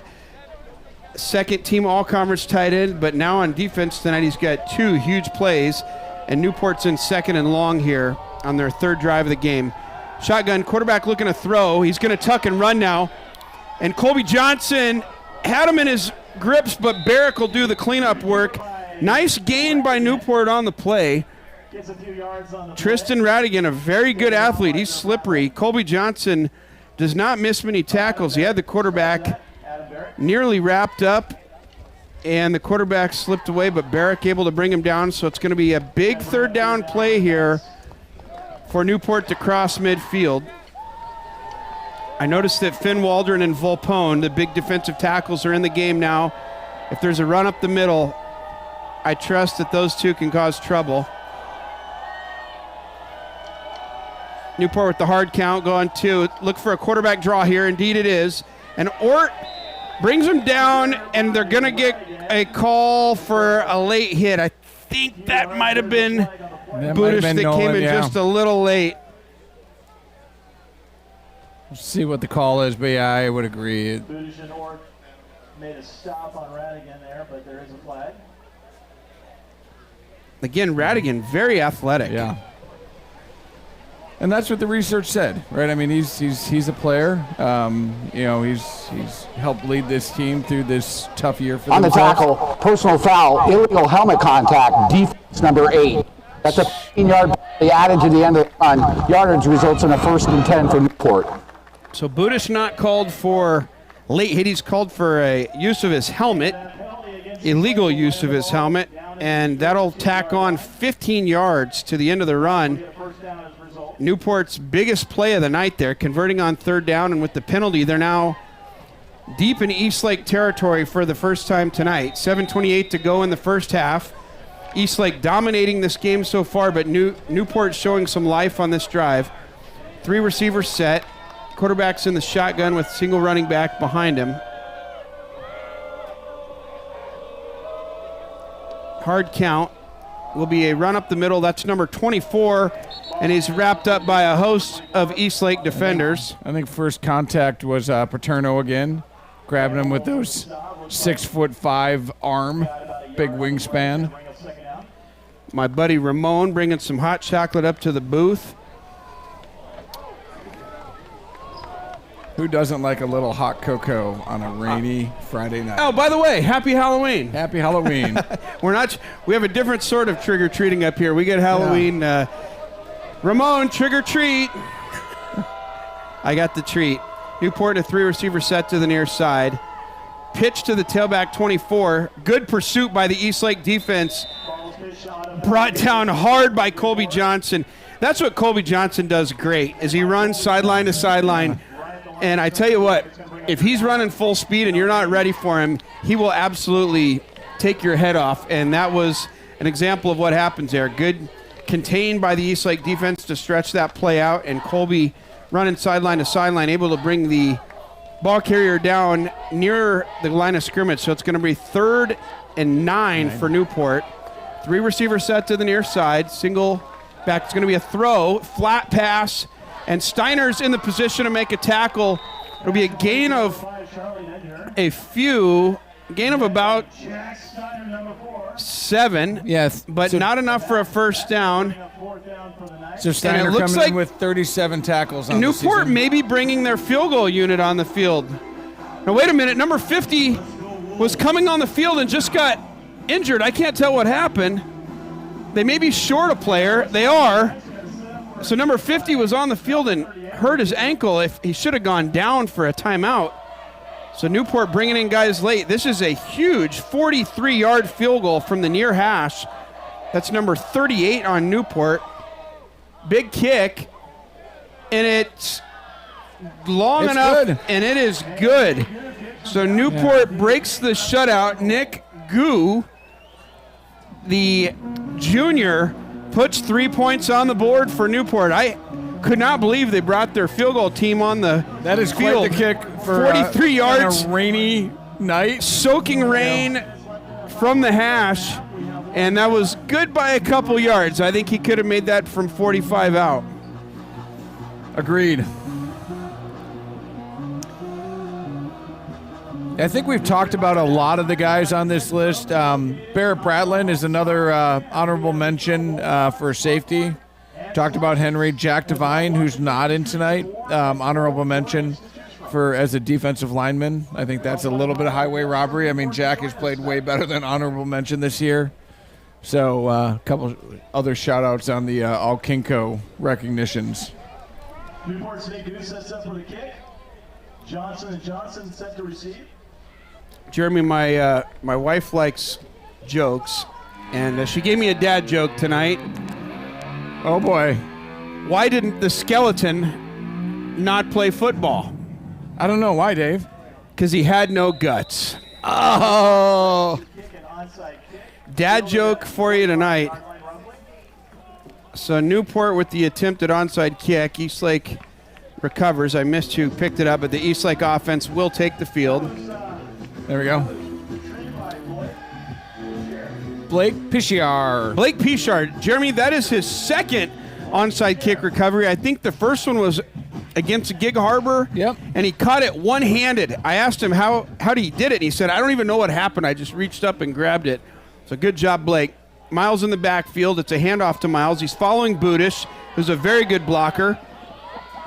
And Miles, it gets across midfield. It'll be a pickup of about six or seven on first down.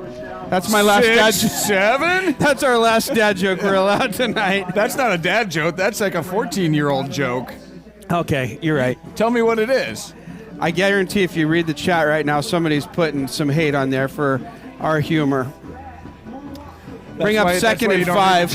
Don't read the chat. We love you guys. If you're watching, like, subscribe. We're trying to get this out in the public. Landon Johnson on the near side. Hanska on the far side. Budish in the backfield to block. Ord at tight end. Miles up the middle, and he's got room to run. Miles Johnson, and it's going to be brought back for a flag. Miles Johnson gets the ball, goes up the middle, but his touchdown looks like it's going to be Nolan Boyd. There is a flag on the play. One of the Newport defenders had his helmet rolling on the field, number 61. During the whole offense, number 8. From So foul. Nolan Budish We play second down. called for a hold there. He's a very good blocker. Sometimes that entails a little bit of holding, and he Yes. gets called for it there. Number There's 61's holding on helmet every for play. Newport came off during the play by rule. He Sometimes must you sit get out caught, for sometimes you play. don't. So, Jeremy, I just looking at the all-conference awards, I think there's different positions that don't get the recognition, but this year Nolan has really been a fullback for this Eastlake offense and a big part of Miles' success.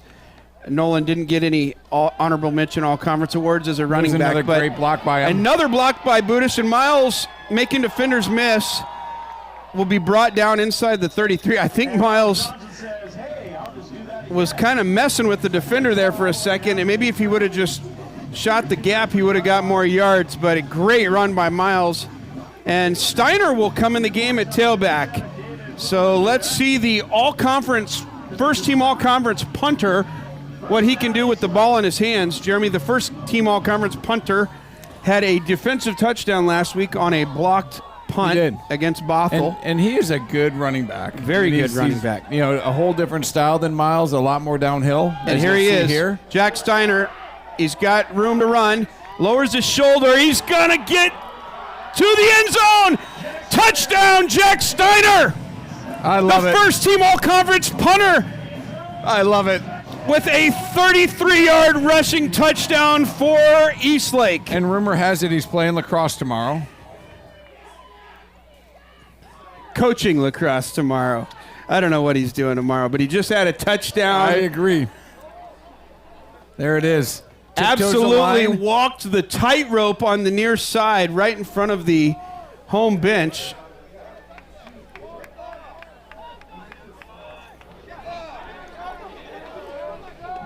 A little confusion on the play whether that was a touchdown or not, but the official puts his arms in the air. J.R. Gill on the hold for Byman. Good snap, good hold, good kick. No laundry on the field, and Eastlake takes a 28-3 lead here with 3:37 to go in the first half. And a lot of different people touching the ball tonight. I think that's the story of the night is, you know, kind of testing out a few things that we haven't in the regular season and seeing a couple of different people out there. So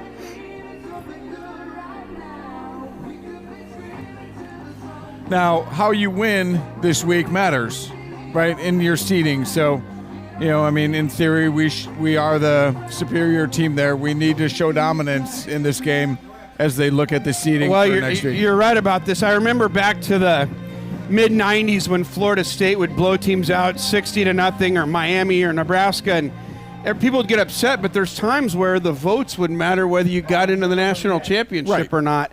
And we kind of have that circumstance tonight. There's no reason to take our foot off the gas. How we perform tonight is going to depend how we get seated. Yeah, I think the next couple of weeks. Won like 59-6 against Interlake last night. So Bellevue didn't take their foot off the gas. Byman's kick barely goes in the end zone. Some woes up in the booth. So the woes are about is if the ball doesn't go into the end zone, that's a live ball that Eastlake could recover. The ball barely goes into the end zone, and with high school football, if the ball touches the end zone or the player that catches the ball is in the end zone, the ball is spotted at the 20-yard line. So in either case, excellent special teams play by Eastlake, and both kickers kicking the ball well tonight despite the rainy conditions. Number 2, Estes Oliphant checks in at corner on the near side. Mason King on the far side. Newport in a 2-receiver set. Quarterback in shotgun. This has been their passing formation or a zone run up the middle or quarterback keeper. It will be a run up the middle. And the defensive line is there for a gain of about a half a yard. It's going to bring up 2nd down and 9.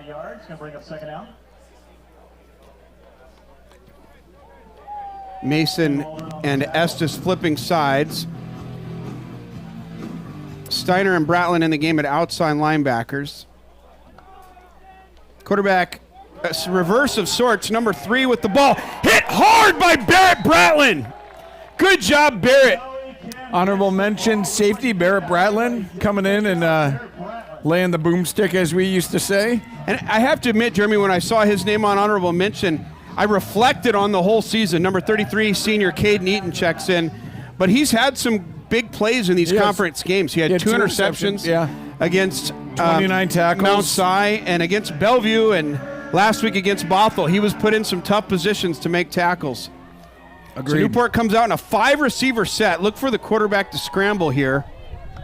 Hard count. Looks to throw to the middle of the field, and he does scramble. He throws it short of the receiver. Incomplete pass. That's going to bring up 4th down and 8, and the Newport punt team will come on the field. And that pass was intended for number 24, AJ Atufu. He is a 5'4" senior. Number 88, Jimmy Reed checks in the game at defensive end. great to see him and Caden Eaton in the game. 6'5", 220. Jimmy Reed is a force to be reckoned with on the field with a wingspan like that.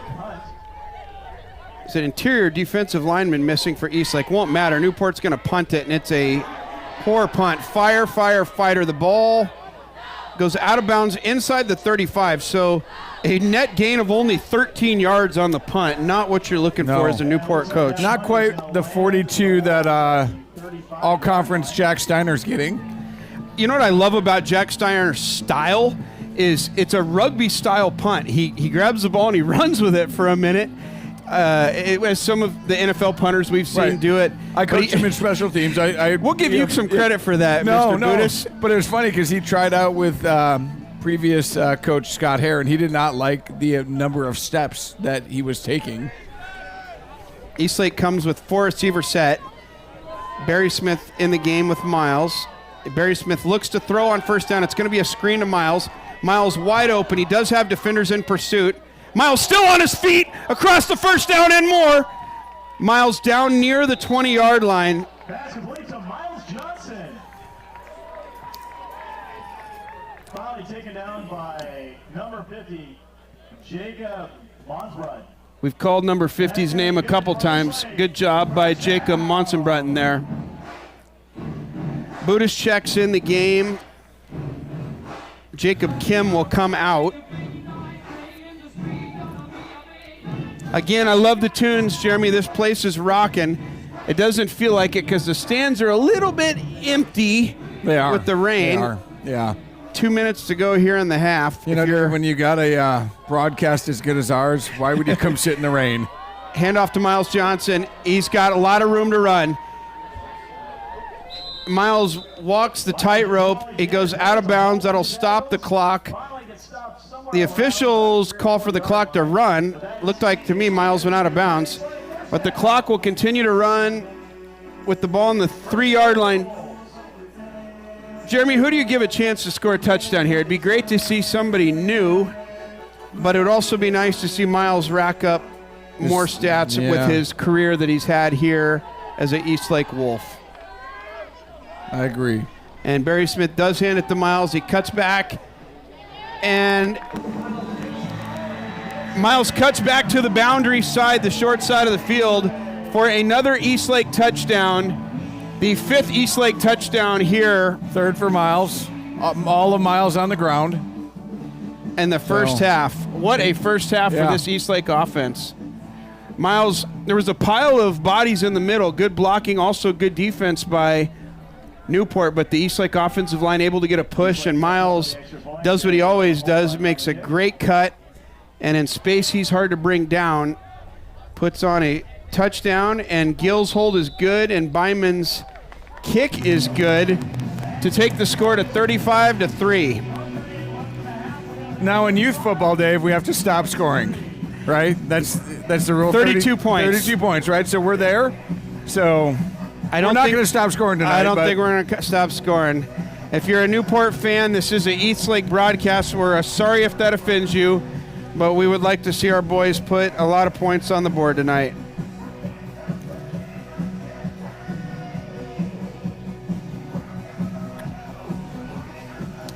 Like the last couple of weeks, I'm scribbling some unofficial stats as we kind of track Miles' progress tonight, so we'll see where that's at, but he's looking like he's coming up on 100.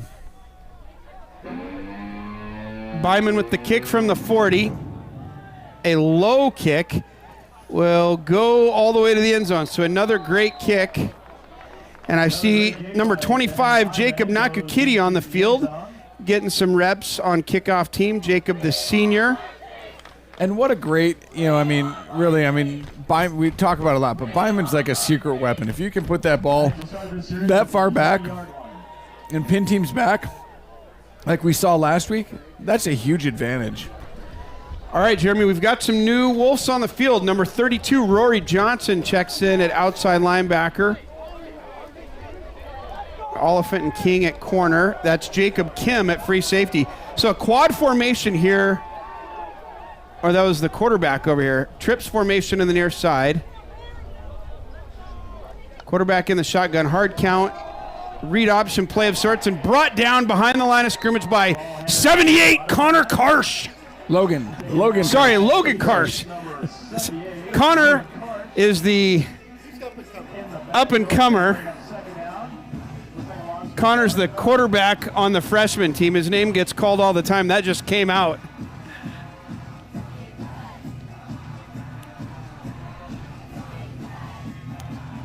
No disrespect there, Logan. Great play. Yeah, gritty player. Fun to watch. Trips on the near side. Newport looking to throw. Hard count. Quarterback will roll this way. He's going to throw it. Incomplete pass. Near the fingers of number 7, Cam Doe. Estes Oliphant was the corner in the vicinity, but the ball was uncatchable. Incomplete. Bring up 3rd and 11.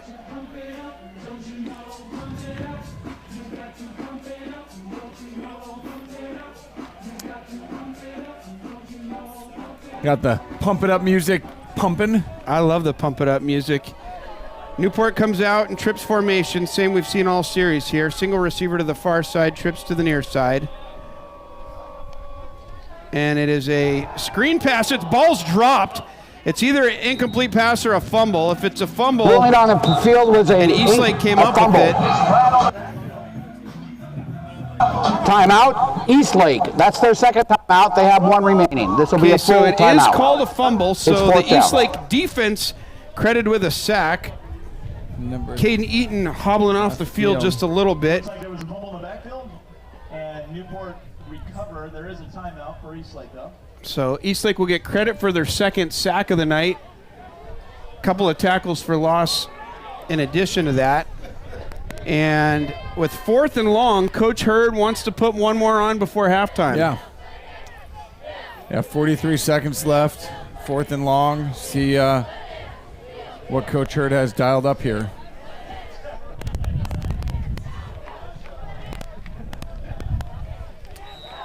Looks like at halftime we're going to get a little bit of the drum line. Doing a little drum show for the fans, so that'll be good. 88, Jimmy Reed in at defensive end on the far side here on the punt rush. 16, Blake Pichar at corner on the far side. Miles Johnson back to return. Newport backed up, snapping the ball on the 13-yard line, and they have not had good punts the last couple. Newport taking their time. I don't know why, because the clock stopped. Gets a little more of this. Miles is going to call Peter. The ball still in bounds. Miles thought about picking it up. He did. And the Newport defender downs the ball in the 41. So Eastlake will take over 35 in Newport seconds, territory. Yeah. And the Wolves still have 1 touchdown, so they can still stop the clock if they so choose. Back at the night, so cool that Mason King had a touchdown, his first varsity touchdown, and so many guys touching the ball tonight. Jacob Kim, who missed a big part of the season with a high ankle sprain, he's back, he's healthy, and he's in the game right now in the slot. Landon Johnson on the near side, and Ryder's going to take a shot on first down to Jacob Kim, who we were just talking about, and it's off of his fingertips. The defender hit Jacob before the ball was there. They certainly could have called pass interference. Jacob had a chance to make the catch. It was an excellent throw by Ryder. Ryder threw that about 50 yards in the air with a wet ball. That's impressive. That's good. Yeah. And I like Coach taking a shot there. Right through the fingers of Jacob. I bet we see another shot. You know, I mean, what do you got to lose with 29 seconds left?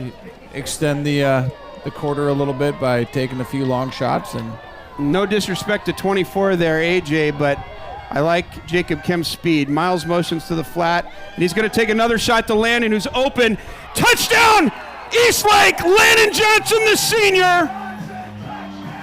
Ryder Barry Smith from 41 yards out, and the two celebrate with a chest bump or a shoulder bump on the 5-yard line. The senior celebrating Number 1, Riley Hill, the senior receiver and linebacker who missed a lot of the year with a torn ACL. He's back long snapping. Or the replays. So, yeah, I mean, great ball, great catch by Landon. Timeout, Eastlake. That's their third and final timeout of the half. They have 0 remaining. It's be a 45-second timeout.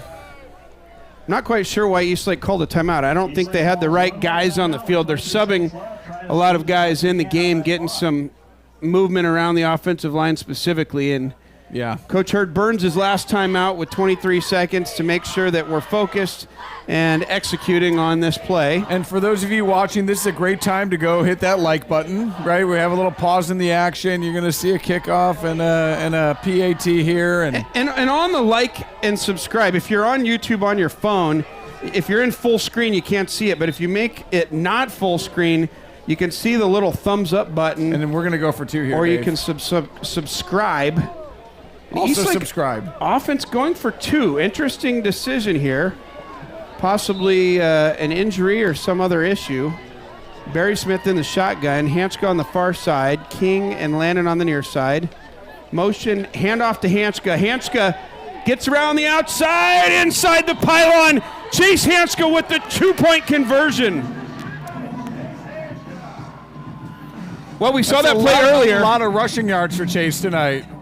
And Chase's first rushing score of the season. Yeah. It's not a touchdown, but it is a conversion. Yeah. And Eastlake's first 2-point conversion on the season. I'm really intrigued why we went for 2. I was concerned if Byman was hurt, but Byman's out on the field right now to kick. So Coach just wanted to get a little goal line offense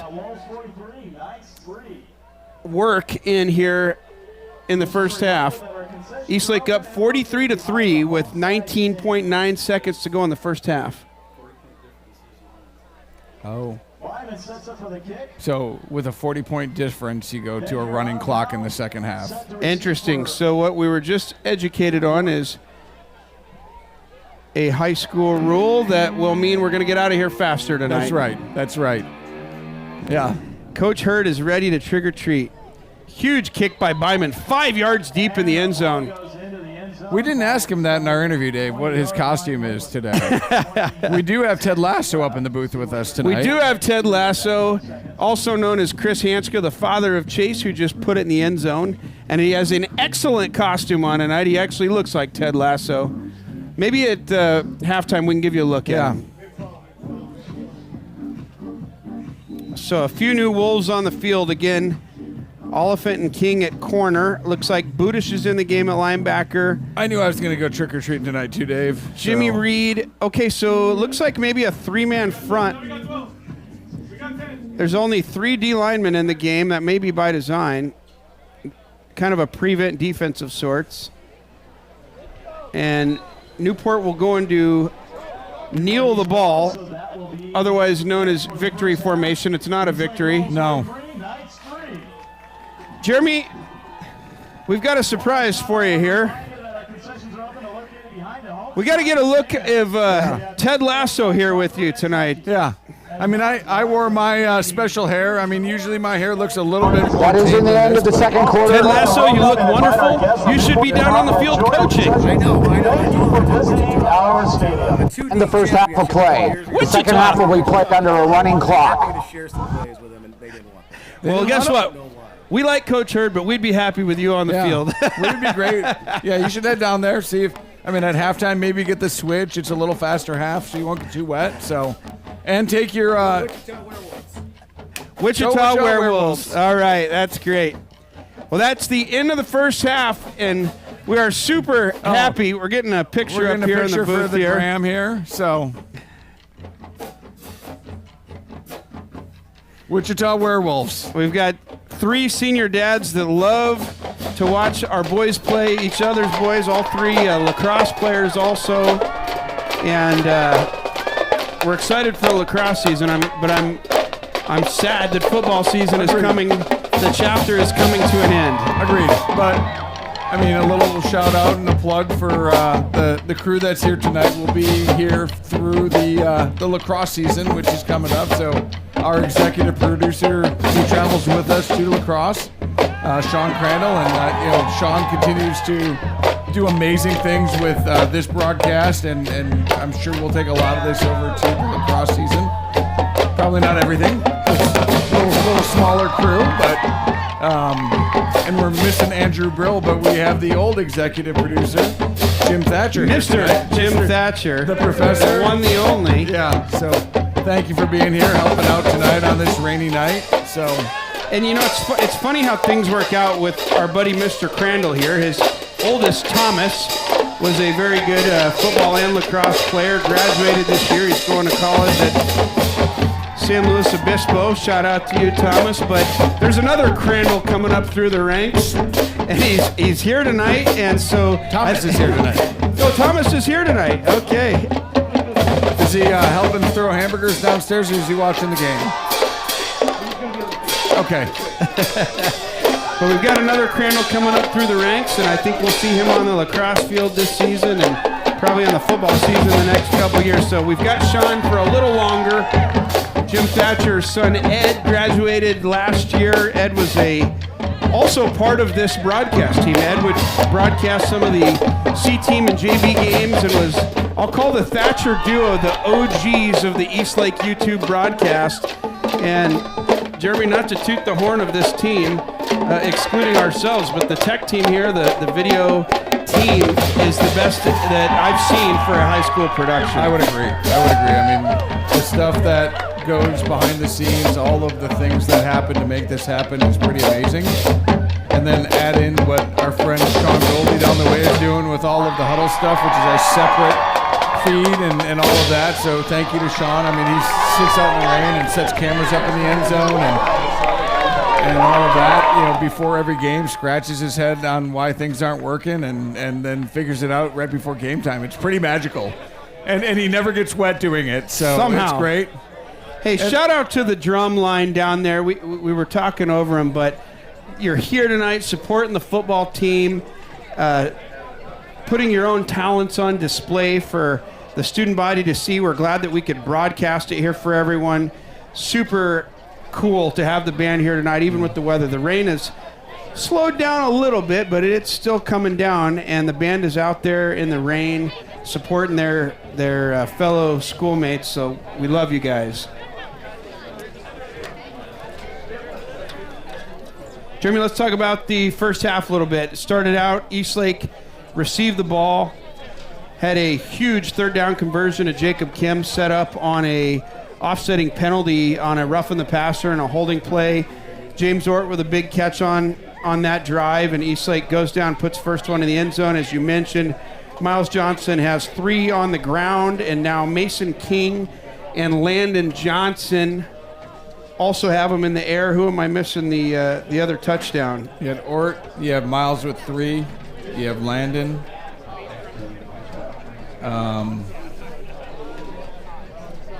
Jack Steiner. With tightrope walk up the sideline. So 4 touchdowns on the ground, 3 by Miles, 1 by Jack. And Landon with a shot. Barry Smith tried to take a shot to Jacob on the previous play. It was pretty good coverage. Ball went off of his hands. And on the ensuing play, Barry Smith goes deep to Landon, who was wide open. Huge throw by Barry Smith. Jeremy, I still can't believe how well we're throwing the ball in this rain. We were up here last week against Bothell, and even the Bellevue week a couple weeks ago, Jeremy, I felt like we could not throw the ball in the rain. And coming into tonight, even at the office today, I was sitting there thinking about the game tonight. In my wildest dreams, I would not have imagined that we would have already had 2 touchdowns in the air and the amount of receivers catch the ball that have already done that tonight. I would agree, and I mean, I think, I just tallied up the unofficial stats for Miles at 121. Super respectable, right? 3 touchdowns. Amazing first half. I would have guessed that number to be much bigger on a rainy, windy night. What's Coach Hurd going to do? He's going to put the rock in the hands of a stud. He's done that, obviously, a few times, and it's always fun to watch. But I agree. We've seen a lot of different folks touching the ball tonight. And I think that's great. As we're coming into this next week, we're getting to test a few things that we normally haven't done to see what's working and what's not working and make some minor tweaks to really take a deep run into the playoffs, hopefully.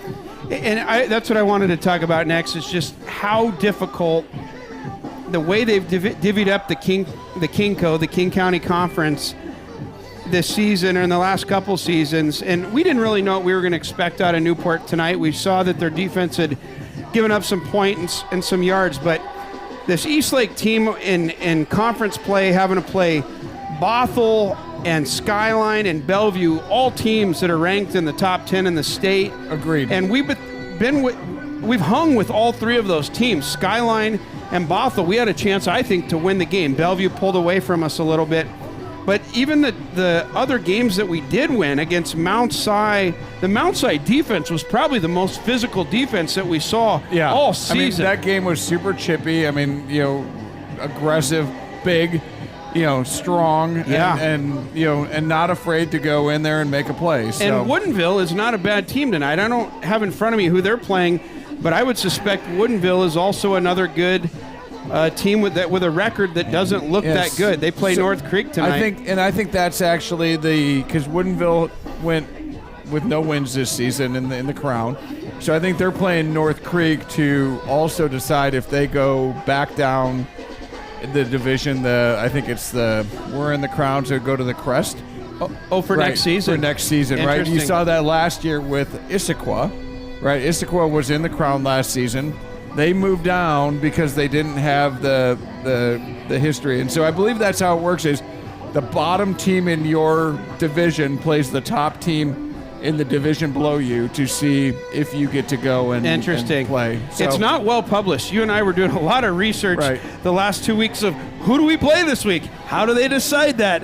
And it really wasn't published till late Sunday when we found out that we got to host a playoff game tonight against Newport. And it's interesting. So 4A, right? So two of the teams in our division have byes tonight, right? So Skyline and Bothell both have byes tonight. But the two 4A teams in our division. Right, the two 4A teams. The 3A team, Bellevue, had to go play last night, and they played Interlake, and they beat them, as you would expect.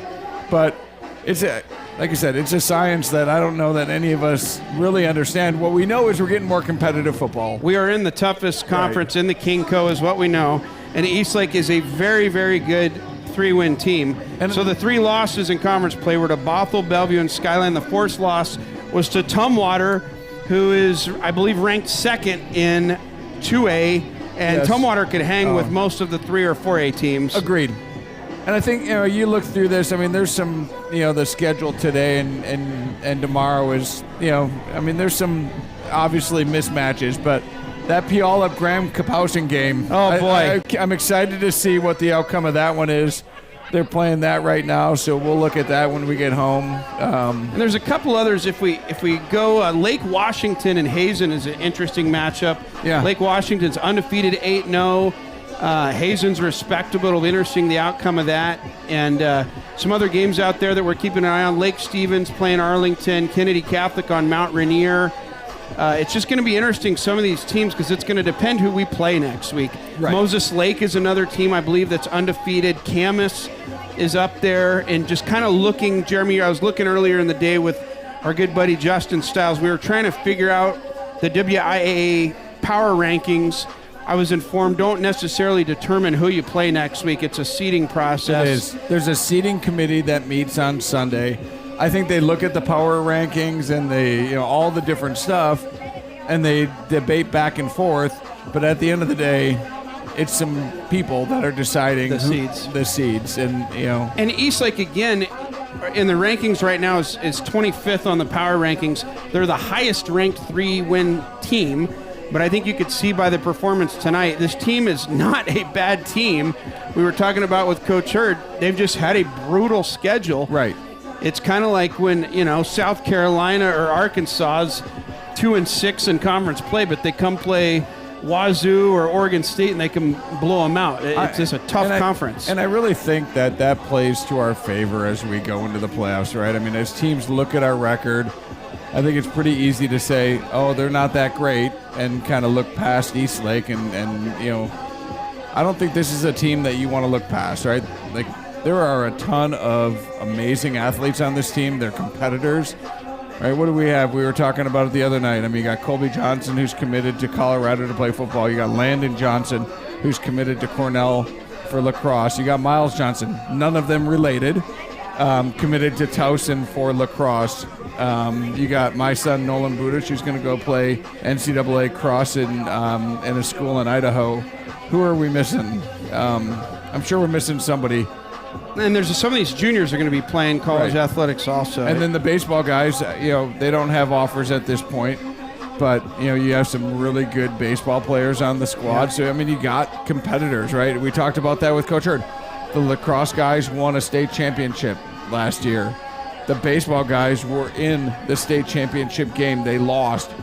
Both of these teams and all these guys on this team bring this, championship leadership experience. They know what it takes to get there, and you cannot count them out.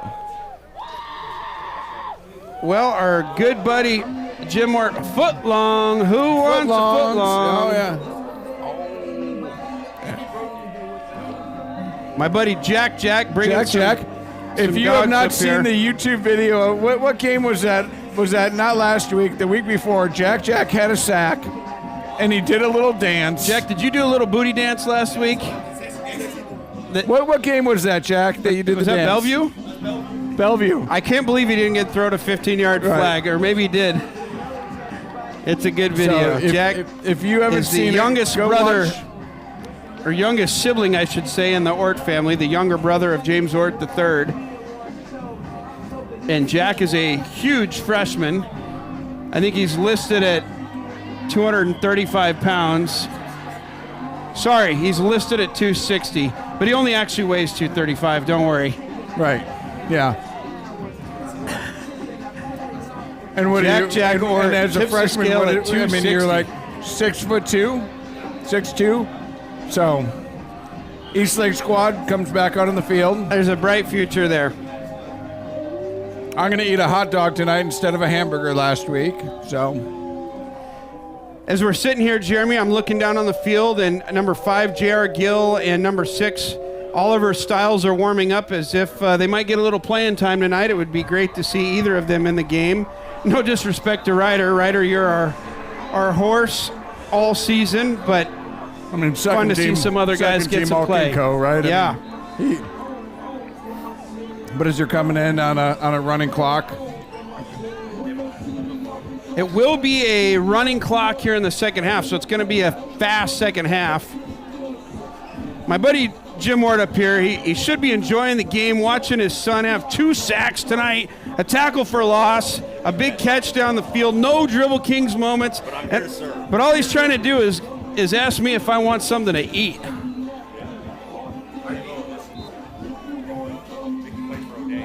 What's up, Vicky? How you doing, brother? We've got some friends up here serving us hot dogs in the booth like we need it.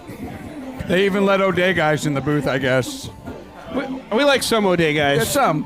There's a couple that are nice. Shout out to David Schwartzel out there, a former Eastlake Wolf who's an O'Day player. We'd rather David be an Eastlake Wolf this season, but we cheer from him afar at O'Day. And Stanford commit. He changed his commit from UCLA to Stanford. I'd still like to see him in purple and gold here on Saturdays, but I think signing day's still a couple months away. Things can happen. A lot of things can change. All right, well, halftime will wrap up here soon. Newport should start with the ball in the second half. They won the toss in the first half and deferred. Eastlake took the ball. See some Wolves warming up on the sideline. I notice 33 Caden Eaton looks like he's got a little bit of a hamstring thing. I didn't know that he was fighting a leg injury, but I can see that he is.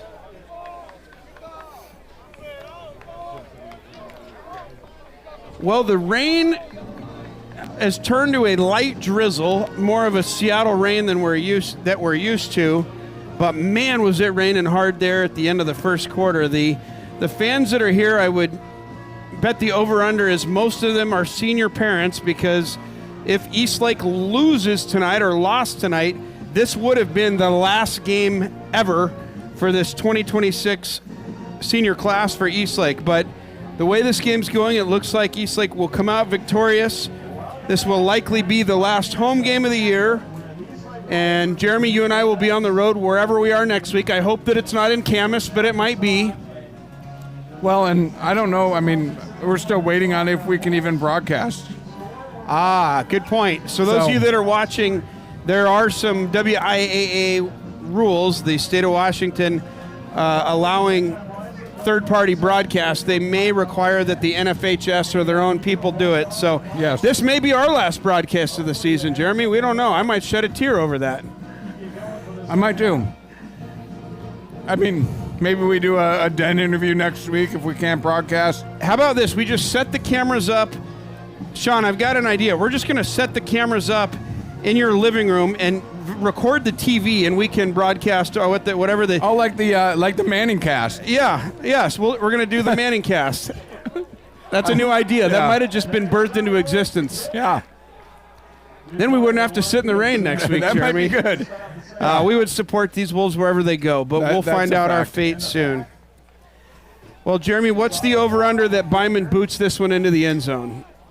Man, I think there's at least a 75% probability that Byman puts this one in the end zone. He's had the last two. 75, okay. You know, feels like the wind has died down. You don't see the flag swirling at all.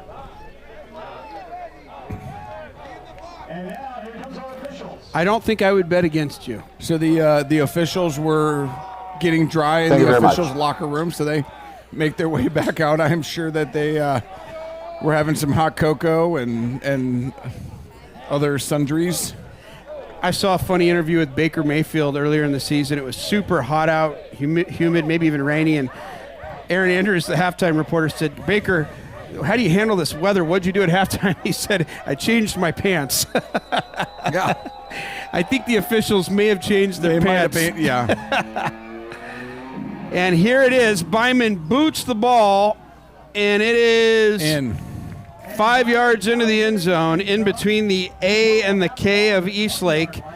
And the Newport offense will take over on the 20-yard line.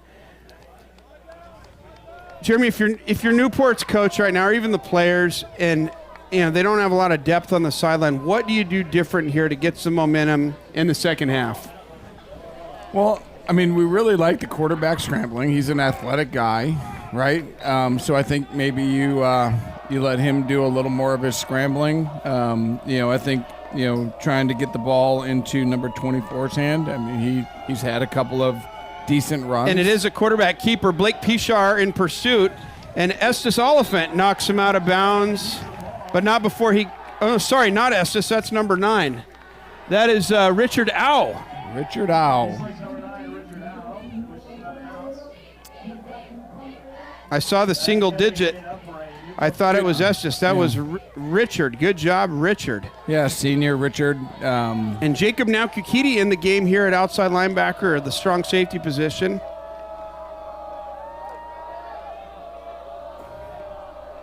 Newport in the shotgun with 2 tight ends. It's a handoff up the middle. And number 14, Jamison Smith with the tackle for the Eastlake Wolves. Jamison, the junior. So a lot of new folks in the game. James Cockroger Number in. 70, Jaden Herron, getting some reps in the game. Jaden also a senior. Yeah, you got Cockroger in at linebacker. 62. 34. 52. Grant Duong playing some defensive line in there. And a cutback for Newport. He's got room to run. Estes Oliphant in pursuit, and he cuts back, and good hustle there by 25 Jacob Nakukiti with his first tackle of the season that I'm aware of. Yeah, I would agree. Good hustle by Estes to turn him in. He didn't make the tackle, but Jacob was there. Nice run, biggest play of the night for Newport. So Eastlake with some, I'll call it second and even third stringers in the game now, giving up some yards. Jeremy, it is a running clock, but I'd like to see us keep us cut out. Moments of glory there too, right? I mean, yes. You had J-Mo with a big tackle for loss, and Grant Duong, the defensive end on the near side. I believe these are some of his first defensive reps. It's going to be a toss play, 24 outside. He cuts it back. He's got some room to run, and he's going to be brought down by 16, Blake Pichar. Yeah. And Blake's a great junior player, right? I mean, he played a ton last year at the JV level. He's a tough, gritty kid, so good to see Blake in. Jimmy Reed playing defense on the other side of the field. 32, Rory Johnson in at outside linebacker on the other side. Newport comes in, trips on the near side, tight end on the far side. Quarterback's in shotgun. It's going to be a toss play to the outside. He cuts it back, gets a few yards on the play. He's going to get the first down, it looks like. It's taken down at the 9-yard line. So it'll be 1st and goal for Newport. Eastlake leaves the defensive personnel group on the field, settling in a little bit. I don't know that there's a big physical gap here, but some of these guys just haven't had the reps this year, Jeremy, so it'll be interesting to see how they adjust here for the next couple plays. 1st and goal, Newport. Newport with twins on the far side with the tight end. 24 at the running back. They hand it to 24. He's got room to run up the middle. Tackled by a pack of wolves on the 4, so that's going to bring up 2nd and goal from the 4.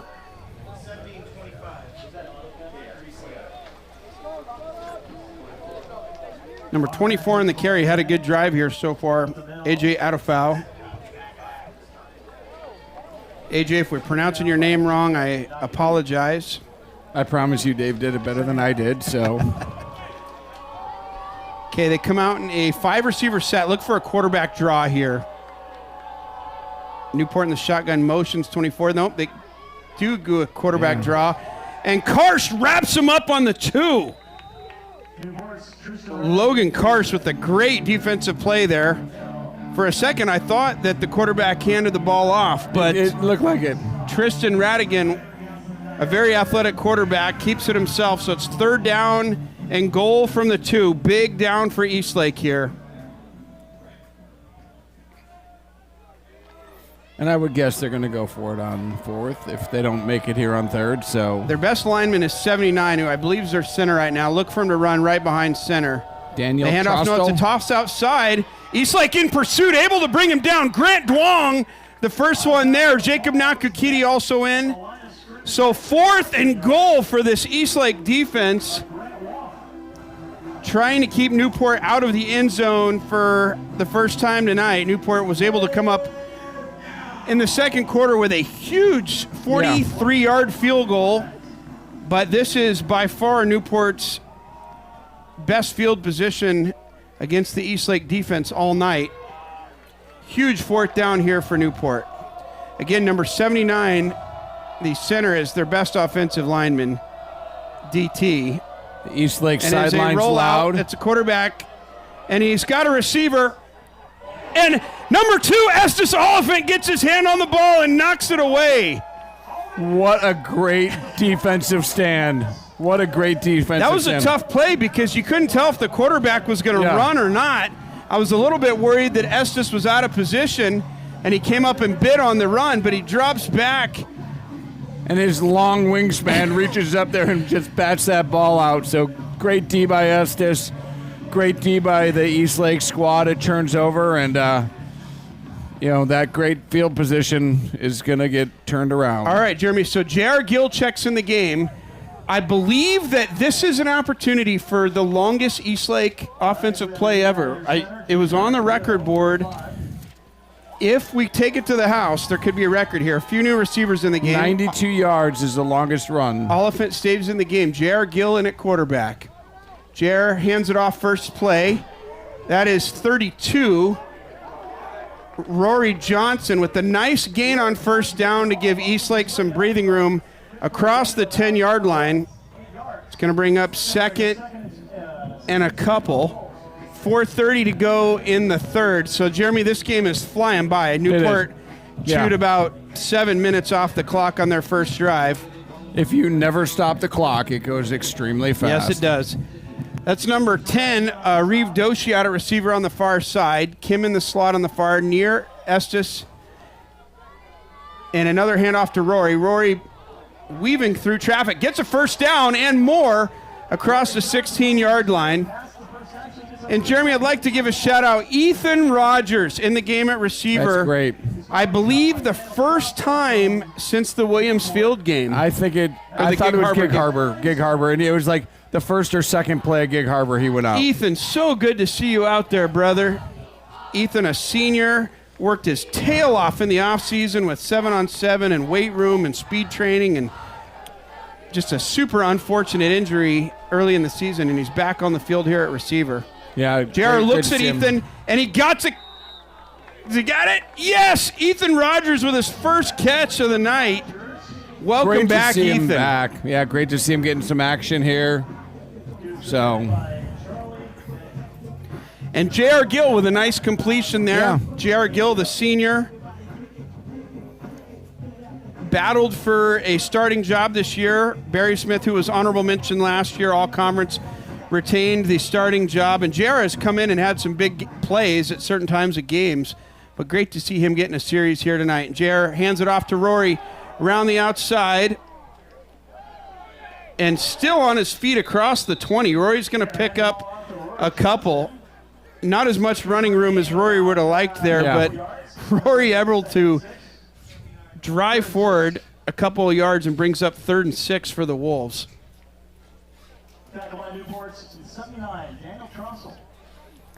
So that's big 79, Daniel Trossel on the tackle. Talked about him a little bit earlier. He's one of their two-way linemen, So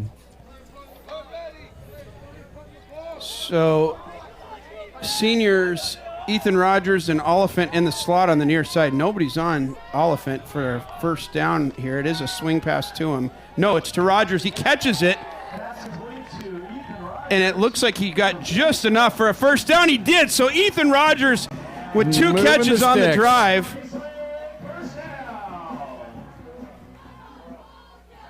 Great job by J.R. Gill and Ethan Rogers. Just a pitch and catch, as we've talked about. And with the running clock, it just keeps grinding inside of 2 minutes here in the third. We will be home early to finish off trick-or-treating tonight. That'll be good. Oliphant and Rogers on the near side. Budish in the backfield in that blocking formation. And they do hand it to Rory, who follows Budish, pounds his way across the 30 to the 31. So a nice gain on first down for Rory Johnson, Jr. And James Gock-Roger checks back in the game. And Mr. Ort's still bringing us food up here. I got some Costco pizza.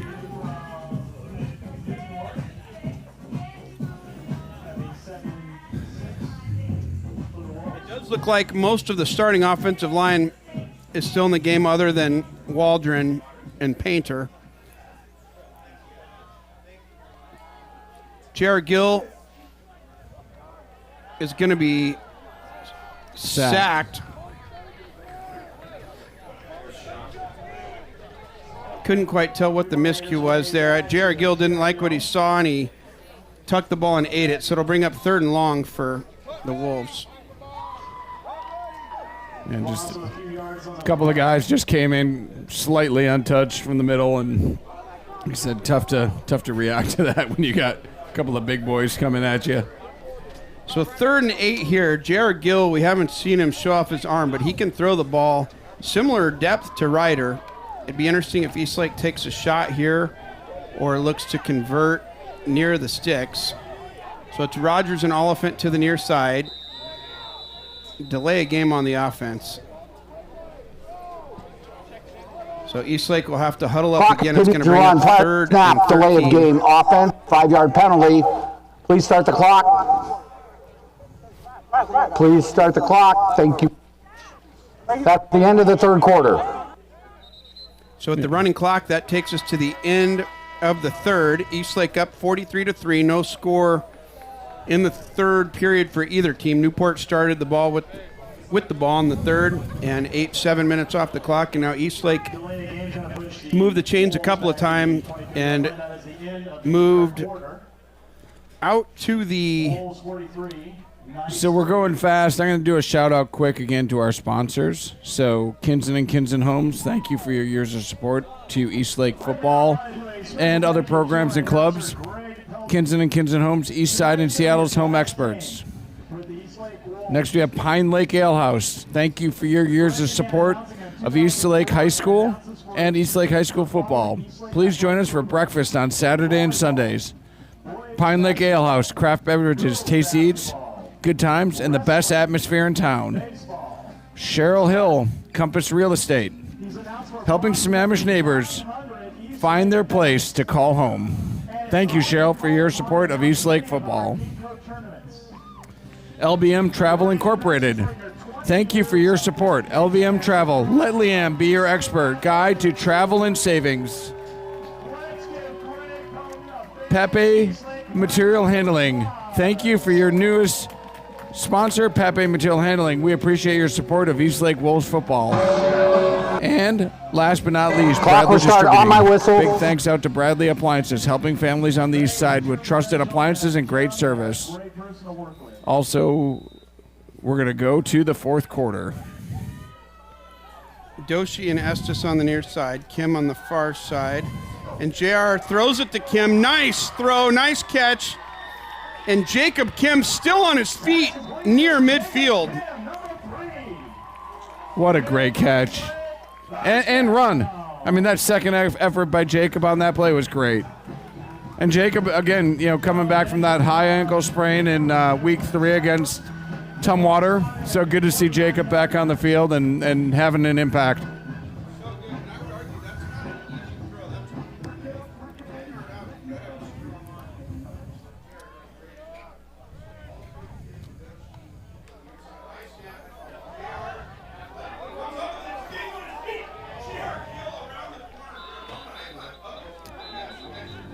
Yeah. What? Gets the ball. Turns what could have been a loss into a 3 or 4 yard gain. Ethan Rogers tied up after the play on the Newport sideline. I thought there might be a flag, but nothing there. 17, Gideon Birchfield checks in for Jacob Kim. Jeremy, we talked about the difficult schedule. This is the first game that's been a blowout really on either side.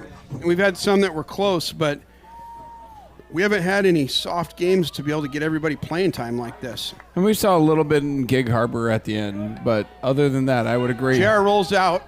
He looks to Estes Oliphant, who catches it. Estes with his first catch of the season gets down to the 15-yard line. What? I mean, that was a circus catch. I mean, what a play. Let's look at this replay. JR rolls out. Estes got his head around a little late. The ball was tipped. Yeah. The Newport defender was in play. It was slightly underthrown, but Estes able to come up with it for his first catch of the season, his first high school catch. Good job, buddy. That's great. 3 receivers still. That's Rogers, Oliphant, and Birchfield to the far side. Doshi to the near side. And JR keeps it himself. JR inside the 10. 5 down to the 4. I tell you what, Jeremy, I have a perception in my brain of JR's athleticism, but on this drive, he showed an athletic move with the one-handed grab on the high snap. Yep. He rolled out the last play and now calls his own number. So the Wolves are rolling down on the 4.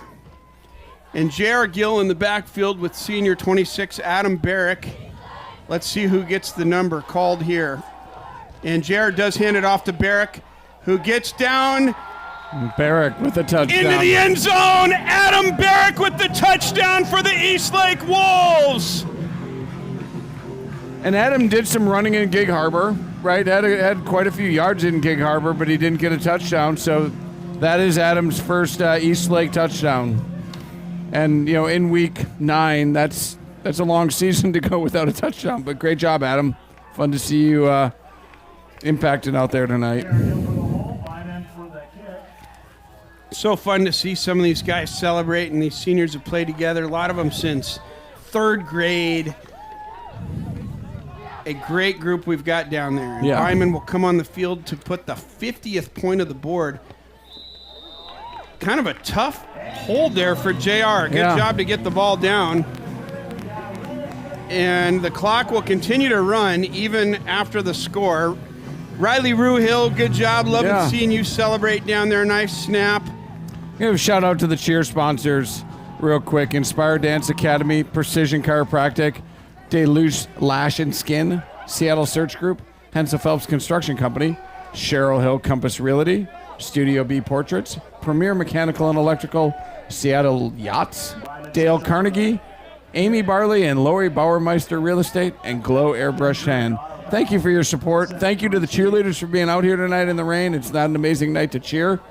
You know, they cheer for 9 months out of the year. If you love the cheerleaders, go back and watch our pregame show 4 weeks ago. We had an opportunity the Mount Si game to interview the cheer captains, and Byman with a bomb almost through the end zone. I don't think the over-under should be whether he gets it to the goal line. It's how many yards deep in the end zone. Right. I mean, that one was almost out of the end zone. I mean, that was college-level distance for sure. So makes me think of The Price is Right. We could say, you know, how low do you go? Yeah. If you're a college scout and you're watching this tonight because you had nothing else to do, Ben Byman is a name to watch. He's the real deal. Yeah. All right, so the Eastlake defense, a host of new guys on the field. I see 34, James Gokrager out there, 14, Jamison Smith. 66, that's Jackson Reed. That's a late throwdown. Late flags. There's a lot of momentum there, so, I mean, it's unfortunate. I mean, shouldn't do that, but it's tough when you're spinning like that. So and Rory Johnson, he's the one that just carried the ball multiple times on the last After the play, personal foul, unnecessary roughness on the defense. 15-yard penalty tacked on to the end of the run. Yardage results in a first down. I suspect Newport will probably just run the ball here to finish the game, but then again, even an incomplete pass, the clock still rolls, so they can do whatever they want. Newport comes out, Twins on the far side. Quarterback, who's been a very good athlete tonight, Tristan Radigan in the shotgun. And he pitches it to his tailback, 24, who does not get around the edge, and he cuts it back, and he's tackled by Jimmy Reed, number 88. Newport's on the punt, gets the ball again. Good for a gain about 6 or 7 yards. A few others come in that are new. 52, Grant DeWong, and 35 and 36, Brady Vandermeed and Troy Baker. A couple of the studs on JV checking in here at linebacker.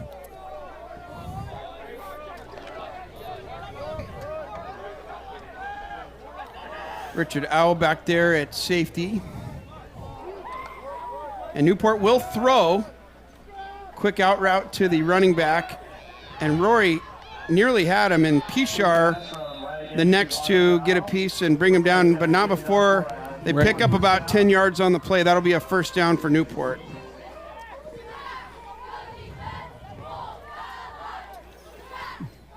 The clock is running fast. Looks like the rain has given us a little reprieve for a few moments. You can tell the Eastlake team's having fun down there. Guys are celebrating this last home game of the season. Newport, single receiver on the near side. Hands off up the middle to 28. Runs into a pack of wolves. He'll gain about 4 or 5 on the play. Big Jaden Heron on that one, 78. Jaden Heron, what's up, big dog? Good to see you out there wrapping up the running back. Love to see me some Jaden out there. He's such a nice guy. First tackle on the season. So Jaden, congrats on your senior season, brother. And he was injured for a little bit of his senior year. I mean, good to see him back out there today, but yeah. Newport with trips on the near side. Running back motions out this way. Quarterback's going to keep it himself up the middle, and he's got room to run. And that's a nice tackle there by number 35, Brady Vandermeed. Good to see Brady getting in. That will bring up a 3rd and short here. So we're clocking down to 4.5 minutes. So check it out here. On this side, we've got 66 and 88. 66 is Jackson Reed, and 88 is Jimmy Reed. Quarterback drops back. It looked to be a called draw, and he's going to hold on to it and run. He's got room to run. Pushed out of bounds after a big gain by number 17, Gideon Birchfield. A lot of pressure, but like I said, he escaped that pressure and did a great job with his feet. So Also, I'll note number 30, Brady Borup, has checked in the game here. Brody Borup, number 30. I heard Brody called his brother last week to tell him he lost his record. Newport hands it off, 24, wrapped up hard by Jimmy Reed. On the roster is James Reed. Also number 30, Borup, whose older brother Blake Borup was an outstanding player. Still playing at Central. Eastlake is playing at Central Washington. And how about this? Number 31, Owen Johnson. OJ. Checks in the game for Estes at corner. OJ, the stud tailback for the JV team this year. Look for him next year. We haven't seen a Johnson for a while. We haven't seen a Johnson for a while. We got one in the game now. Handoff to 24 up the middle. Grant Zwang nearly had him, and 24 is running. He's going to be wrapped up after a first down, and the clock winds inside of 3 minutes. We got a finally brought down at the 15-yard line, 14-yard line. 40 checks in. We don't have 40 on the roster, but I think maybe from the shoes that could be Brody Hansen in the game. Okay. Yeah, we don't have a 40 on the roster, so it's quick toss to the outside again. Grant Duong in trail.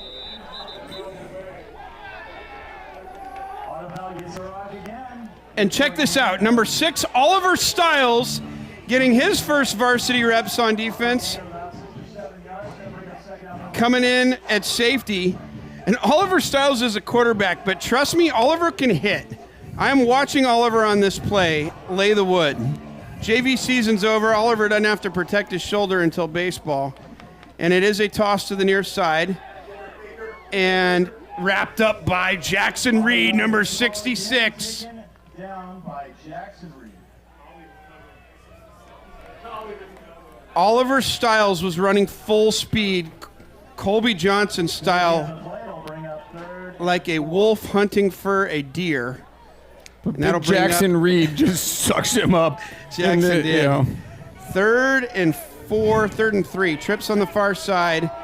Again, this quarterback, Tristan Radigan's an athlete. Watch him to tuck the ball and run. Tristan does give the ball to 24.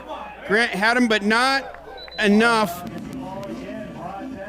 Troy Baker getting credit for the tackle. Number 36. Great job by Troy there. Troy, another excellent These JV young guys player. are figuring out that you got to tackle low at the varsity level. This is a good lesson for them, right? I mean, you know, you come in and at JV and you can tackle a little bit higher, but so check this out. It's inside of a minute, Jeremy, and the field goal unit is on the field. Okay. No, sorry. This is, I'm not sure what formation's on the field. It's a fullback formation, 4th and 4. And they hand it off up the middle. No, the quarterback keeps it. And he's going to get in the end zone. Coach is up in the booth asking for a hold. Some Wolves were on the ground, but Newport will find the end zone for the first time tonight in what is likely the last play of the game and the last play of their season. They will get a chance to attempt the extra point, but Eastlake will come out victorious tonight. And Jeremy, we get to watch the Wolves play at least one more week. One more. And probably not at home the next week. We'll find that out for sure on Sunday. Newport with a good snap, hold, and kick. The kick is good. And the clock will wind out, and Eastlake will advance to the next round, which will be the final 32 That's the end of the fourth quarter and the game. Drive home safely. Have a great weekend. Eastlake's going to come Happy in. Halloween. You know, they're going to go to the round of 32. We'll see what we pick up for our game that week. I mean, you heard Coach say it if you watched the pregame interview. He likes Eastlake. He likes his team. You know, and I think we're a good team. He thinks no matter what we do, we're going to match up well to him. So we'll see who that is. We'll figure out where it is. And these guys will go to work just like any other week and do their scouting and you know, set up their game plan. And, you know, I like it. I mean, what we saw tonight was kind of what we expected was going to be. But, we'll see what next week holds. It's definitely going to be a better matchup. Yeah, and Jeremy, when I was looking on the WIA website, they do power rankings, and I was looking at the top 32 teams. Currently coming in tonight, we were listed at 25th. By far the highest ranked 3-win team, 3-5 coming into tonight. Right. Now we're 4-8. If you take the Williams Field loss, which was an out-of-state game, technically that would make us 4-4 in right. state. So call it we're a 500 team in state. But if you say 25th on the chart, that's 7 or 8 positions up from the bottom at 32. Maybe if we win tonight, we go up a couple. So I was looking on the opposite end of the bracket, if you will. I know Right. they're going to seed us differently, but it was really interesting. A couple of the teams that we know well, Skyline, Bothell, Lake Washington, were ranked kind of in that 7 to 10 range, and I wouldn't think that the seeding teams will have us play those guys. A couple of the others that were out there, Camas, Moses Lake, were in that same kind of vicinity, and then also Sumner. So we'll find out Sunday who we play, but just looking at kind of where it could land. It looked like we if I had an over-under right now, my guess I'd say Moses Lake, Sumner, or Camas, all a little bit of a trip for us. But we will go wherever the Wolves go next week. Yeah, I mean, looking forward to it. It's going to be an exciting couple days as we wait, and tonight's Halloween, so I think some of the guys that want to go trick-or-treating or something, and some of the guys have some lacrosse tomorrow, so let's see what Monday brings and go to work and be ready for next Friday or Saturday. It could be a Saturday game too. Could be a Saturday game. I think in the playoffs it could be, I don't know about Thursday, but it could be Friday or Saturday. Yeah, I think they get less limited on the referees for sure. So I think that's the kind of the driver during the regular season. So I do think it could be a Saturday game. We've seen plenty of Saturday playoff games here at Eastlake in the past, and I would expect that at some point we're gonna have another one. Maybe it's next week. Sure. So. Well, hey, look, if you joined late, we started this broadcast at about 6:10 p.m. Pacific time with a 36-minute interview of Coach Greg Hurd. Yep. And we gave Coach some tough questions. We did. And asked him everything from the run game to what we're going to do differently on offense to personnel. And clearly the team performed great tonight. I can't wait to see what they come up with next week. I'm also excited to see that we got some guys some rest tonight, and some of the guys that like Divine that missed tonight, and some of the guys who might be banged up that maybe they can get healthy and come back next week. So if you missed that interview, I encourage you to go back and watch that first part of the YouTube broadcast. It was one of the best interviews of the season. I agree. Yeah, I mean, we sent the questions to Coach Hurd. He had a chance to go through them and tell us if he wanted to answer them or not, and he's like, I'm good with all of them. So, and he did great. He knocked it out of the park. And we threw some curveballs at him along the way, and he bounced with that too. So he was fun to talk to for sure. And we'll see what we want to do this week. I don't know that I have anything up my sleeve, but we'll have something. We'll have something. We always come up with something. So, yeah. Well, look, thank you for joining. Big shout out, Andrew Brill. We missed you tonight, buddy. Sean Crandall, Jim Thatcher. Thank you all for everything that you do. And Wolf Strong, Pack Strong. Go Wolves. Go Wolves. We'll see you next week.